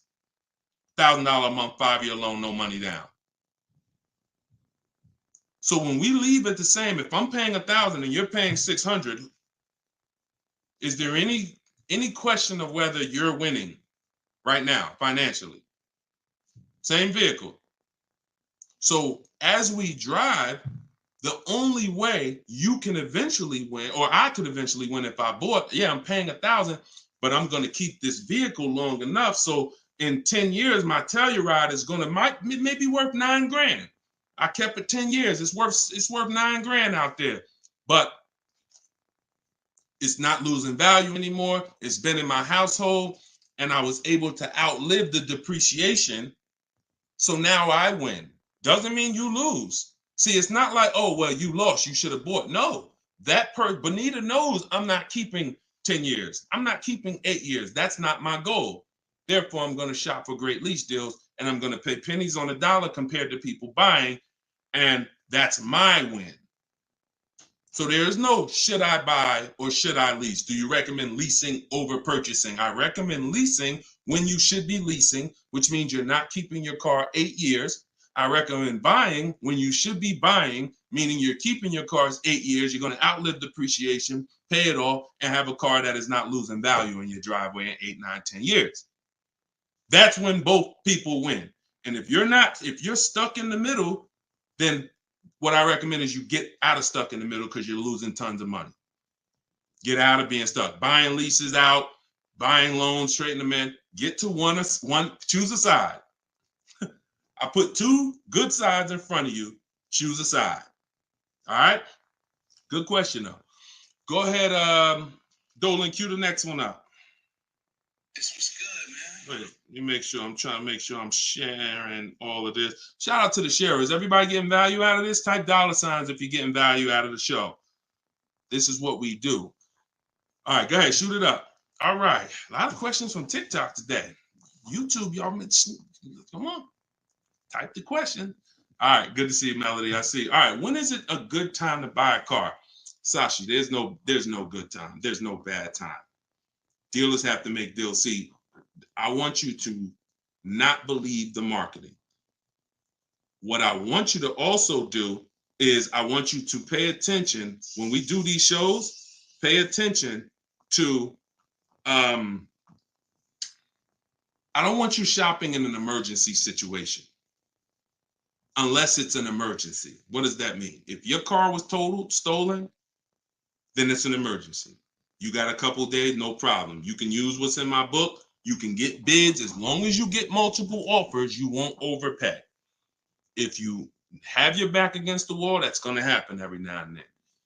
Multiple offers is the key. If anybody had to go buy a TV right now, I said, look, you got 48 hours, you got to get a 100-inch TV, and you got to get a great deal on it. Is anybody worried about overpaying for the TV? Anybody on here? In 2024, is anybody worried? Dad, man, I only got, back in the days, it might have been like, oh, shoot, 48 hours. That might not be long enough. But you know where to go. Amazon.com, BestBuy.com, Walmart. I'm going to find the best deal on a TV. What I'm telling you is that's the same way you approach car buying. The more you do it the way you shop for everything else, the more you're going to see, oh, this is a lot easier. I'm in a lot more control. I eliminate buyer's remorse. So so even if your back is against the wall, if you're shopping, buying, you still should be getting multiple offers to make sure you're getting the lowest in the market. I'd say at least 5 because 80% are overpriced. Now, if you have time, then what you should be is in the market early. I teach something called 2 dates. The as soon as date, no later than date. As soon as date means soon as you can make a deal. Don't look at offers until you can make a deal. Don't entertain it's a waste of time. You might say, Deshone, I'm waiting to get this promotion at work in May. Then I'm a car shop. Should I look at deals now? Makes no sense. You can watch the market, but it makes no sense to entertain offers because you're not in a position. So as soon as you could accept an offer. Now that might be today. Then no later than date. That's the deadline. The gap in between that is your leverage. What does that mean? The ability to say no. See, you're about to start shopping in a way where you can say no, and the people that are walking into dealerships usually have put themselves in a position where they can't say no. So they're walking in saying things like, I need a car right now. My lease is up. If your lease is up, call, get a free extension. You shouldn't be shopping with your back against the wall. They're walking in saying things like, man, nobody has cars. That's because one dealer they walked in didn't have cars. Maybe they went to a second one, didn't have the color they want, and they're like, man, nobody has cars. They're broadcasting that energy, which is actually that's going to cost you. When car salesmen take it from me, I was in there every day of my life for 14 years. Not every day, we had days off, but when you say things, we're trained to hear them. No one has cars. That means the price just went up. If I have a car, you're going to pay more for it. This is what the 80%, this is how the 80% think. It's a mind game. So you don't want to be there. You want to be at home. And when you have the ability to say no, now here's what you do. You reach out to dealers for your offers and you're telling them, hey, I can make a deal right now. This is what I'm looking for. But I don't need a car until July 3rd. See, that's power. That means, hey, if I got a car coming next month, I can talk to this person about it. Most times a person walks in, they need a car this week, next week. That means whatever's on the ground, that's all we can talk to you about. But when a person has been proactive in shopping, which is what I want you to do, which is what I'm going to teach you to do, it's all in my book, and it's everything you'll hear me talk about, is when you have the luxury of time, it benefits us. We make our contacts. A dealer might say, look, I don't have a car right now, but I got one coming in 6 weeks. Is that good for you? Yeah, give me an offer. Absolutely. Now, we don't talk. So I'm telling you, you could do it your way, which is call. I always say, ask for sales managers if you're trying to get offers online. If you're trying to get offers from home, we need at least 5. If you're going to do it my way, if you're going to get deals like Danielle and like the people you see me broadcasting the show, you get it at least 5. Sometimes we get 10. I think somebody we showed the other day had 10 offers. So the point is, if you have the luxury of time, you want to use it. Don't be sitting here saying, man, I really can make a deal now or 3 months, but no one knows that. And then you wait until you only need to make a deal in a month. Now you start contacting dealers. You've given away some of your leverage. And if you're shopping for a used car, you can watch the market. When you start looking and you can see, man, I've been watching these cars for 45 days. I see the prices. When I first came, the low side of the market was like 26. Now I see that low side is about 24, 25. So these are things you can't do when you're shopping when you need a car. So there's no good time to buy a car because dealers want to make deals throughout the month. But there is a bad time if you've used up all your leverage. And if you've used up all your time, then you must do multiple offers or you're going to get killed. Sorry to say, there's no other way to say it. If you don't know how to shop multiple offers and you walk in needing a car in 2 days, you are going to overpay. So multiple offers is always the answer. All right. Go ahead, shoot the next one up, Dolan. Great question. This one's from YouTube. I'm only able to get a rental for delivery work. Is there any cons to this method? I don't really, okay, I think you rephrased it. Is there a proper way to rent vehicles for work, or is it fixed market and there's no way to save money? Absolutely not. Renting is going to be way too expensive compared to, this is why when people say, who's heard leasing is like renting? Who's heard that? Type the raise your hand emoji or type me if you've heard leasing is like renting. It's one of the most ignorant statements that there's a lot of ignorant statements made about leasing, but that's one of them. Renting is expensive. Renting, you don't get a lot for your money. It's usually a short-term thing, 1 day, 1 week. You know, maybe if you had an accident, cars total 30 days. It's not meant to be long-term. So what I would tell you is if you were renting a vehicle, I would tell you try to go on Turo, try to find somebody who's willing to rent to you, possibly on a long-term basis where it's not going to be as expensive. Because I'm guessing if you're renting, there's a particular reason for that. But the money you're going to pay in renting, you should probably put some of it to the side, try to get you a car, cash, Facebook Marketplace, something to get out of that cycle and start to rebuild. In my book, I have a strategy of plan B, plan C for bad credit, where, you know, you can talk about cash, you can talk about buy here, pay here, even buy here, pay here, if done right, is better than renting. When I was 20, my second car, actually, my first one was a $500 car. And after I got a buy here, pay here Chevrolet Cavalier. It was, I put $1,500 down. I paid $50, I think, a week. And I paid off the car in a couple months. That car lasted me 6 years. So the key with buy here, pay here is to make sure you're getting a great car, a quality car,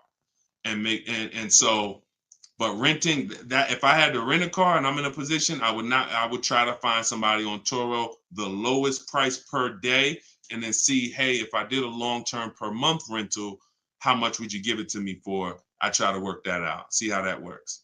All right. God bless with that. All right. Next question, Dolan. Shoot it up. We're getting a lot of questions, so I'm going to try to move faster through the answers. This one's Facebook. Once you have the car you've decided on, how do you go about getting multiple offers from dealers? Well, you could do it the manual way, which is I would see the only bad thing. See, and here's the thing. You guys know if you've been on, if this isn't your first time, if you've seen, you know I don't hold back. But I can't teach you scripts that I've written specifically so you don't have to talk. There's tons of scripts that I have in my book that you're copying and pasting from email, because when you're trying to get quotes online, you're dealing with trained people. And unfortunately, those trained salespeople are dealing with untrained customers that are not giving them what they need, not giving them the information. So 9 times out of 10, they assume anyone online doesn't really know how to shop online. they're defensive and they're not even going to give me what I need to make them an offer. That's why I keep trying to get them to come in. So when we do our copy and paste, we're giving them what we need. And that's the only reason I say I can't explain that to you. The only way to use that, like, all right, there's scripts for everything. There's 3 levels of contact when we're contacting online. This is my 25-to-5 strategy. You're using this for new cars and leases, not used cars. Different strategy for used cars. New cars and leases, you're using my 25-to-5 in the book. And what that is 3 contacts. First, we got to let the dealers know what we want. We contact 25 dealers online with a copy and paste template, tell them what we want. We need to tell them what we want. We need to tell them what our deadline is as soon as we can buy a car, which would be today, because we don't contact if we can't buy today, and then our deadline. And now you're going to have responses. Hey, when can you come in? Hey, when can I? Hey, when can we have a phone call? Hey, whatever. So because I used those scripts, I was able to write responses. I had to use those same scripts. Hey, Mrs. James, thanks for the inquiry. Hey, when we have I'd love to help you with this. I have a car. What would be better for you for us to talk? 1 p.m. or 4 this evening? I had to use those scripts. So I was able to write the responses to them. So we copy and paste. Now, the key is whether you're doing it that way or whether you're calling, the first key is, do you even have a vehicle I'm interested in that matches what I want? So in that initial contact, we're telling them exactly what we want. Color choices. Hey, I'm open to black, blue, gray. I'm open to a sport model or a touring model. I'm open to this. Like, this is what I like. You have to tell them that, or there's no way for them to search the inventory and get you and even see if there's a match here. So once we do that, that's your first thing. Do you have a car? Now, the benefit of doing the 25-to-5 is we're shopping out of 25 dealers' inventories. So we're giving ourselves the absolute best shot of finding something where we don't really deal with, oh, I went to this dealer, they didn't have a color I want, they didn't have the trim I want. If we contact 25 dealers and there's no inventory, that means they're either in between model years, which means, okay, maybe the 24s got sold out, 25s haven't come in yet, we're on that bridge, or it's a rare car, hasn't come in yet, or it's a very rare car. See, that's different than you believing the car is rare because you visited 1 or 2 dealers. Once we contact 25, if the color, we're reaching out for a pink one and the dealer is saying, hey, we don't really have that color, that's when we know. So shopping out of 25 dealers, we get the best shot. We're trying to find who has a car. Second thing we're going to do now is we need to send a quote request. When we send our quote request, we're telling them what we want. If we're buying, we're looking for all cash price because we're not doing taxes. We want a bottom line price. And we're getting that from at least 5 to 7 dealers. Because when you shop correctly, remember this, when you truly have shopped multiple offers correctly, you're going to see at least a $3,000 to $5,000 difference from your lowest offer to your best offer. I've been working with people around the country. We're 2 million followers. We have 1,700 people we've worked with personally since 2021. That is the consensus. 3,000 to 5,000 bare minimum. And in fact, some of you who are looking for higher price cars, you look at somebody like Kimberly. Kimberly used multiple offers. Her Maserati she was shopping for, she picked it up a little while ago, $86,961 vehicle. They offered it to her for $66,261. Deshone, that sounds crazy. She saved 20 grand. Actually, 20,700 on that offer. So now you never can pick. You don't know where the bottom is. She didn't go in saying, if I can't save 20 grand, I'm not getting it. That's not how we go in. We go in, we do multiple offers, and we let the bottom reveal itself. We don't choose the bottom. All right. So once we do that, we're getting our quotes, and there's going to be a lot of people who try to stop that. Hey, we only do business in person. When can you come in? So you need scripts to respond to all that if you're going to do it fast and shop like we shop, 60 minutes, 90 minutes. But if you're going to do it manually, then you can call sales. You can ask for sales managers and try to get them that way. But do not make a decision before you see at least 5 offers. 5 to 7 offers. Nobody who's listening to me will ever buy a car without seeing 5 to 7 offers, new cars and leases. Never. Too much money at stake.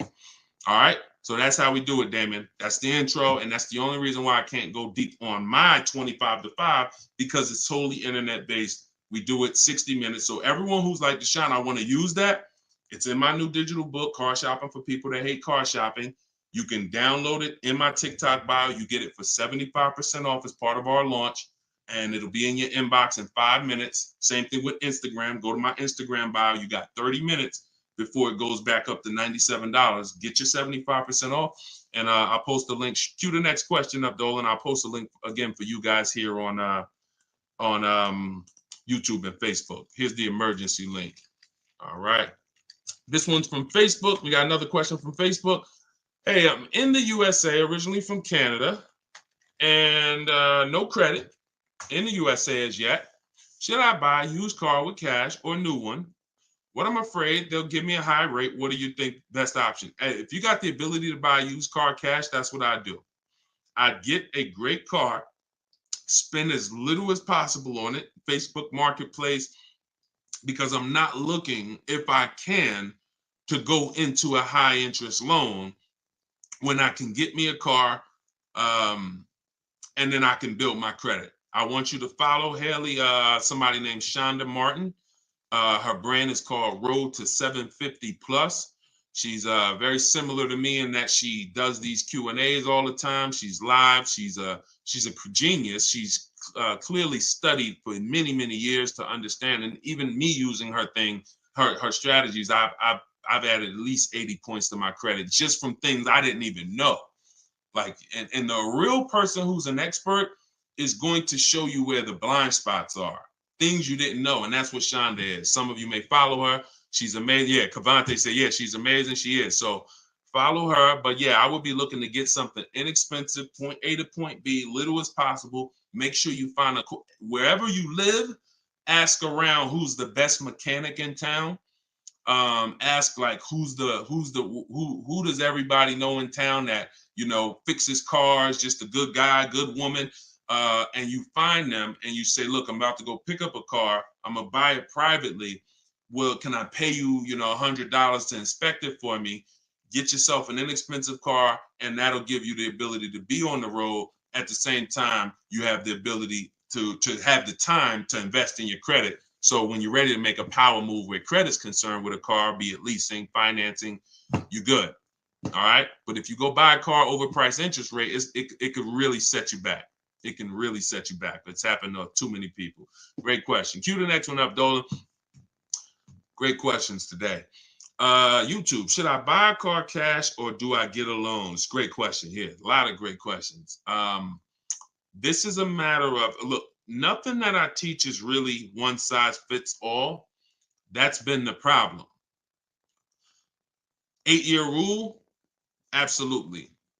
If you're not keeping 8 years, that is one size fits all. That's why it's called a rule.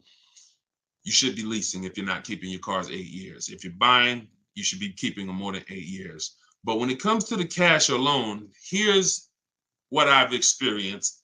And the people who pay cash or don't pay cash, this is kind of what weighs it for them. What are they doing with, what are you doing with your money?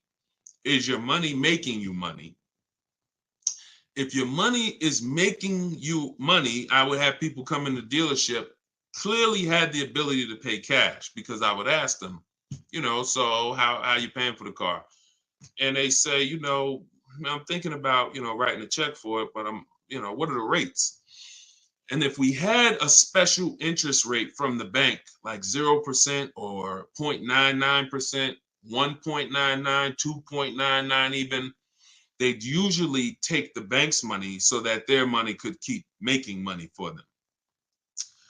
So if that's you, and the rates are low, that's why whenever we shop for a car, you always want to check, are there any special interest rates? That's the first thing. I teach something called the bank bidding war. It's not just dealers that bid for our business. It's banks and credit unions too. So in the bank bidding war, there's 3 rounds. The first round, though, is checking if there's any special interest rates, because if there is 0.99 or 1.99, no one's beating that. Therefore, the rest of the rounds are non-applicable. So if you can use the money cheap, that's when you use the money and you let your money keep working. Now, another person, a different person, Deshone, I'm not really investing my money. You know what? I just kind of like to keep things to a minimum. I got my cash over here. Okay, then. I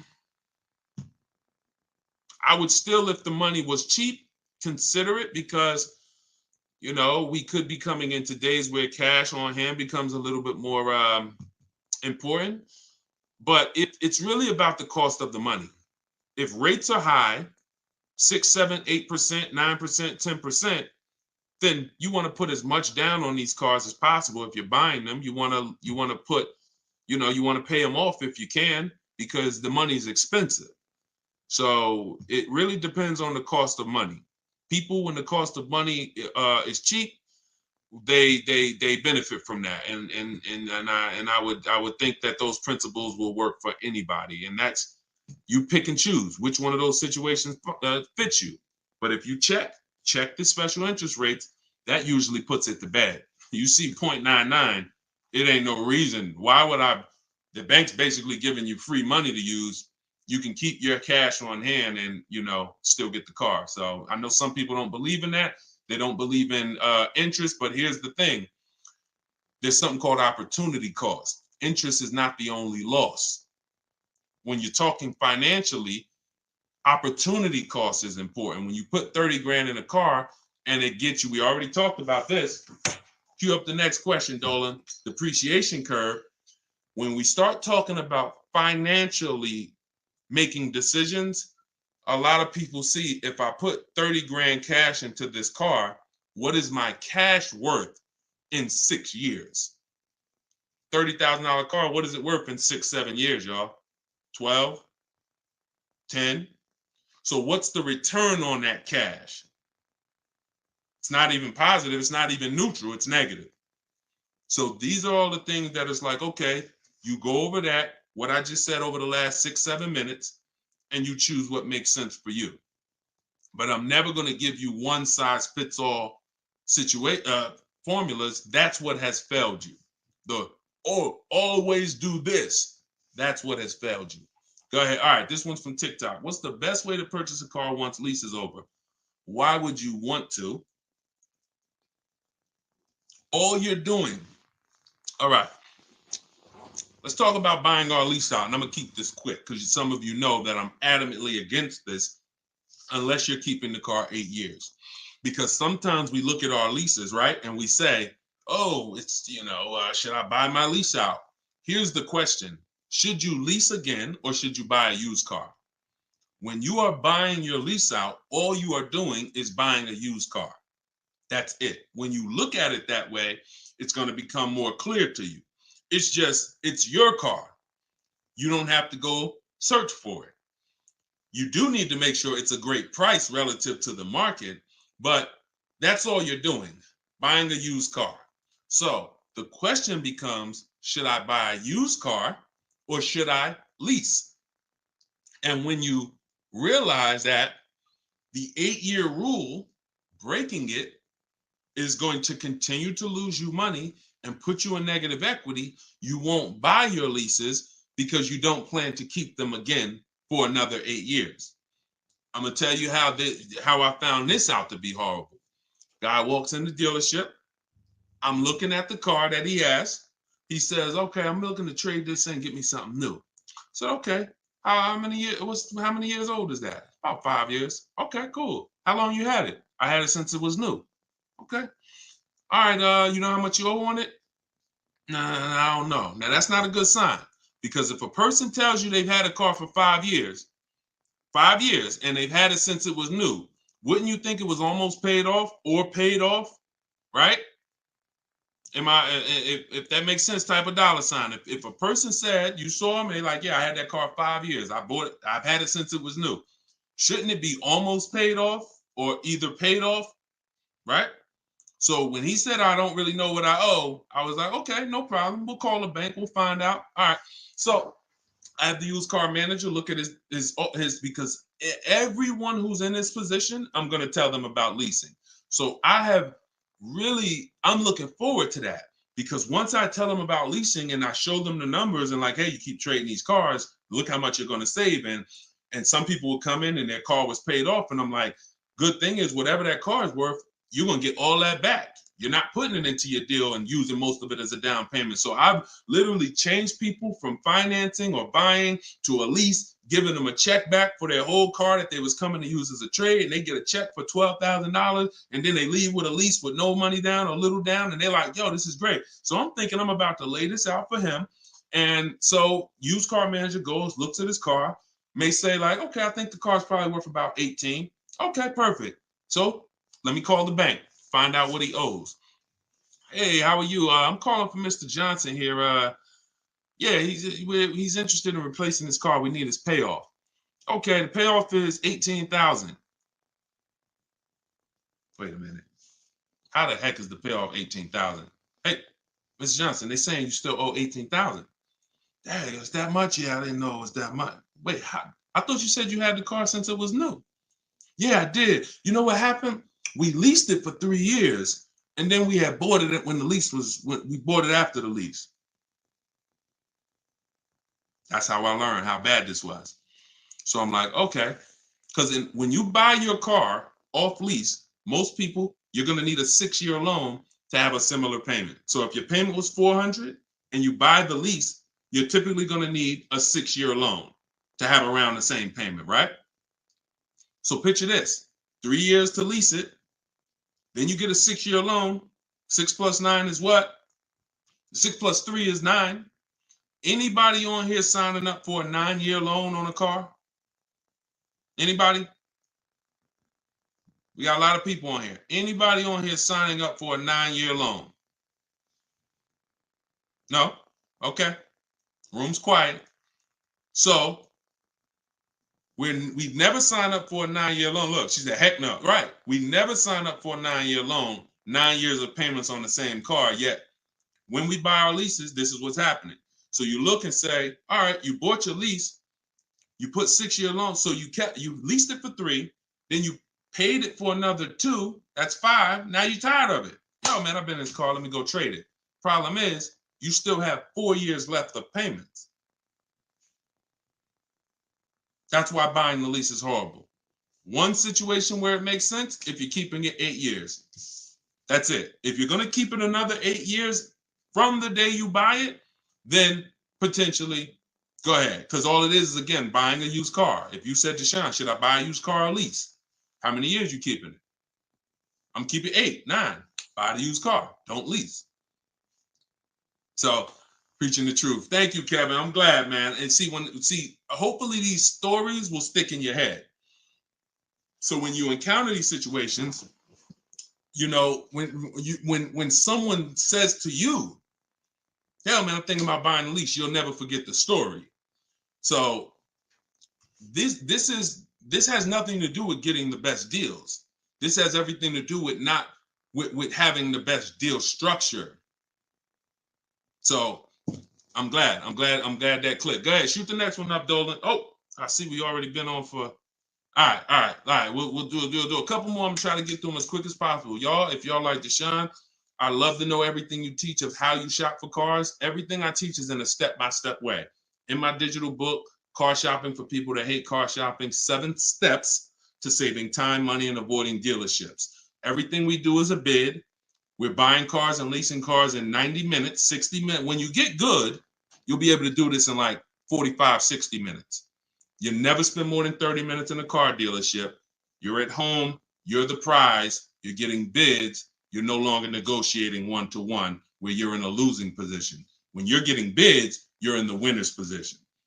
So you can get your book for 75% off as part of our launch.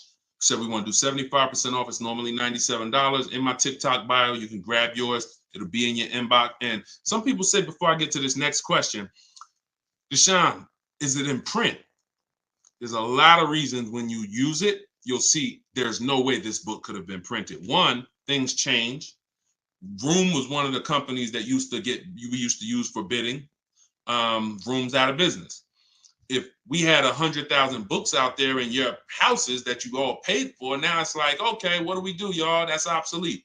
Now that's when you hear people say, hey, you need volume 2. I know just 6 months ago that I asked you and told you that I was going to solve your problem with volume 1, but that's no good anymore. Volume 2, get it today. We're not doing that. And there's nothing against them because, again, they did what works, but we didn't want to do that. I wanted to be able to update this book on the fly. What I did when Broom went out, I updated the file. Everyone's book was updated. And there's also links in there. There's links to videos. Like I said earlier, you have my scripts in there. That was all stuff. You're going to be copy and pasting this. There's no way I could have did that in a physical book at all. All right. What do you think of swap a lease? If you can get a great lease deal, absolutely. Absolutely. We always compare, divide the monthly payment into the MSRP. The 1% rule has existed way before I started, way before I even got in the car business. The 1% rule said if you can lease a car for less than, for 1% of the MSRP, no money down, no money out of pocket, just, covering the first month's payment, you stole a car.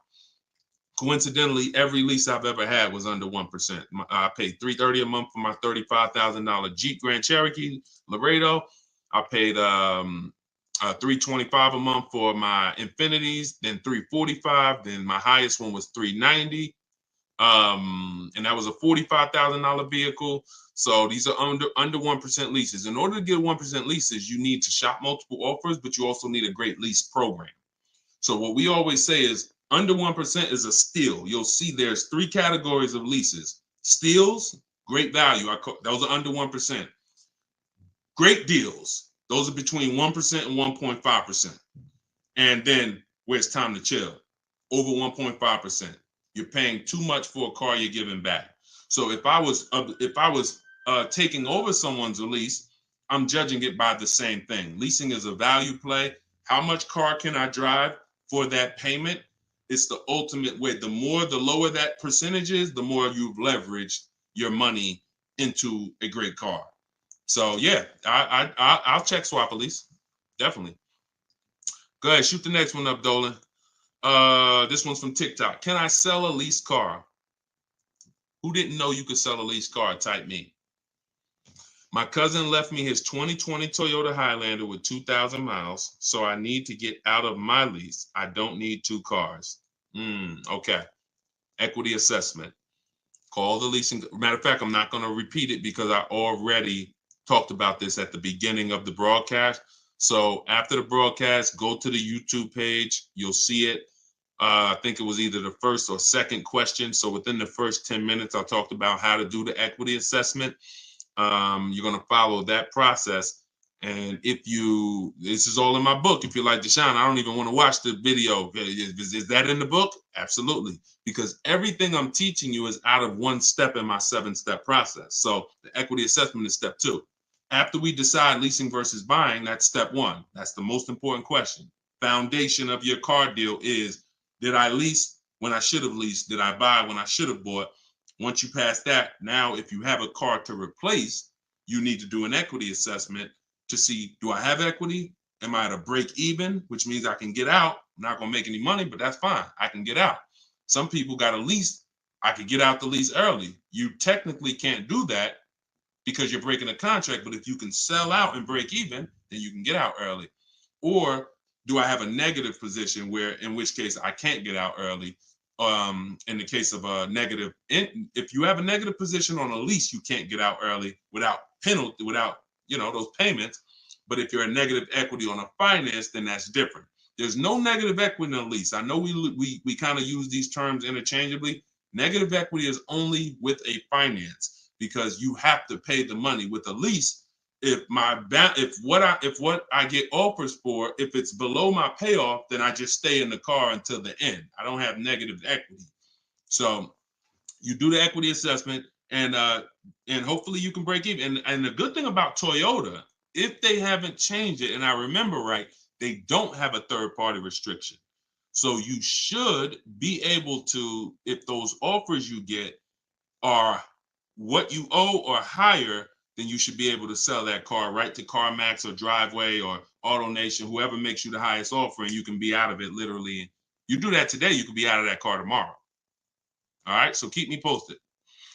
Go ahead. Shoot it. See, we're over an hour.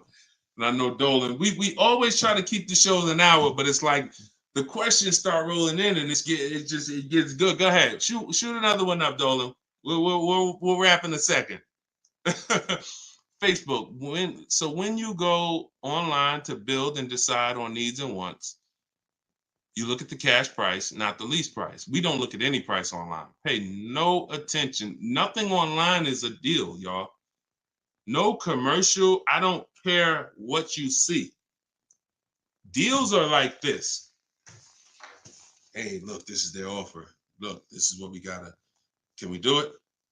What? Can you get them up any? Like, will they come up any at all? Nah, man. They said that they made this, and it's like, shoot. All right, let's see if you get another. Can you get another $10? If you get another $10 a month out of them, just take it. If not, then do the deal. That's a deal. You don't repeat it. You don't. I used to have to tell certain people, when you got a real deal, hey, when you come back, I'd love for you to send me friends, family, but don't tell them what you're paying, because I probably can't duplicate that, honestly. That's a deal. The whole opposite is what they advertise to you. Deals are not advertised. Deals are when the dealer makes little to no money. Little to no money. That's a below market deal. If they're putting something on a commercial, that means the dealer doesn't mind if 80 people come in and get that offer this month. You have the money down? Yeah, I want to pay the $460 a month. Okay. You have the money down? Yeah, it was $3,400, right? Okay. What about the taxes and fees? Because that's small print. All right, how much is that? That'll put you probably about another $3,200. And then I could be at that payment from the commercial? Yeah, definitely. Okay, let's do it. That's not a deal. That's not nothing special. We didn't mind making that. Come on, if that's what you want. So if you want deals, you got to understand. Don't look at commercials. Don't look on the internet. Oh, this deal is advertising this. Deals are not advertised. Let that set. All this marketing that has worked on, come at the end of the month. Imagine being in a business where your customers were trained to come at the end of the month. Imagine if you had a pizza shop, a car wash, and that happened. You knew that the industry was so good at marketing that you knew the last 3 days of the month, your car wash is going to have lines around the corner. That's marketing. So dealers make deals when they're like desperate. I want to see. Nobody's here. So don't pay attention. Don't pay attention to that. Just follow the process. Oh, I see you got the book. Just follow the process. If it's not written in there, Ty, don't add to it. Don't add to it. If Deshone didn't say, go to this website and look and then write that down, don't do it. The whole purpose of why I wrote that book in that way is to take the guesswork out of it. If you find yourself like, okay, what should I do here? All right, I'm going to do this. You're probably off my path, because my path is very rigid. It's like a McDonald's system. You hear that beep, the nuggets are ready. Oh, don't change it. And then you'll get the results. We call that trust in the process. Great question. All right, y'all. We just hit an hour and 10 minutes. Y'all, I would love to do this all day. We are going to continue to do these broadcasts. Once the questions start coming in, I don't want to discount any questions. So I wish some questions I could just answer in 30 seconds. It's not possible without me just cutting it short and then you not getting the value out of it. So we try to get through as many as possible. For everyone who wants everything I teach in one place, you can get everything in my social media videos. But I think what you understand now from being on the broadcast is there's lots of different situations. So when you're moving through my social media video, you're saying, oh, he's talking about leasing here. He's talking about buying a used car here. He's talking about banks here. He's talking about high mileage here. All right, that means I got to try to piece this together myself. Same thing with the broadcast here. If you're like Deshone, I want everything in one spot, step by step. It's all in there. Leasing's in there. The high mileage paths are in there. The new car purchase paths are in there. Used car purchase paths are in there. And step 7 of my book is delivery. So you shouldn't be thinking, oh, I'm gonna read the whole book, then I'll start shopping. No, it's action guides. It's essentially a big checklist. Do this, do this. By the time you get to step 7, you should be picking up your car, getting ready to have it delivered. So that's the way it is. You don't take a quiz at the end. The quiz is, if you did it right, your car's on the way. So everyone can get your book for 75% off as part of our launch. It's in my TikTok bio. Grab yours, use it, and please make sure you email me your deal. As soon as you make your deal, send me an email. Deshone, check this out. I don't want to see just the car you got. I want to see the price you paid. You're going to have price assurance, and I'm happy to be on this journey with you. So get it in here. I'm going to send this link. I'm going to type the link one more time for you guys here on Facebook and YouTube. In case you missed the countdown, I just typed the link. You can grab it there. TikTok, Instagram, it's in my bio. Click that website and then click that button that says 75% off. So until then, thank you, Ty. Great questions today. Great questions. All the questions were good. And I'll see y'all on the next broadcast. We'll keep this going. God bless y'all.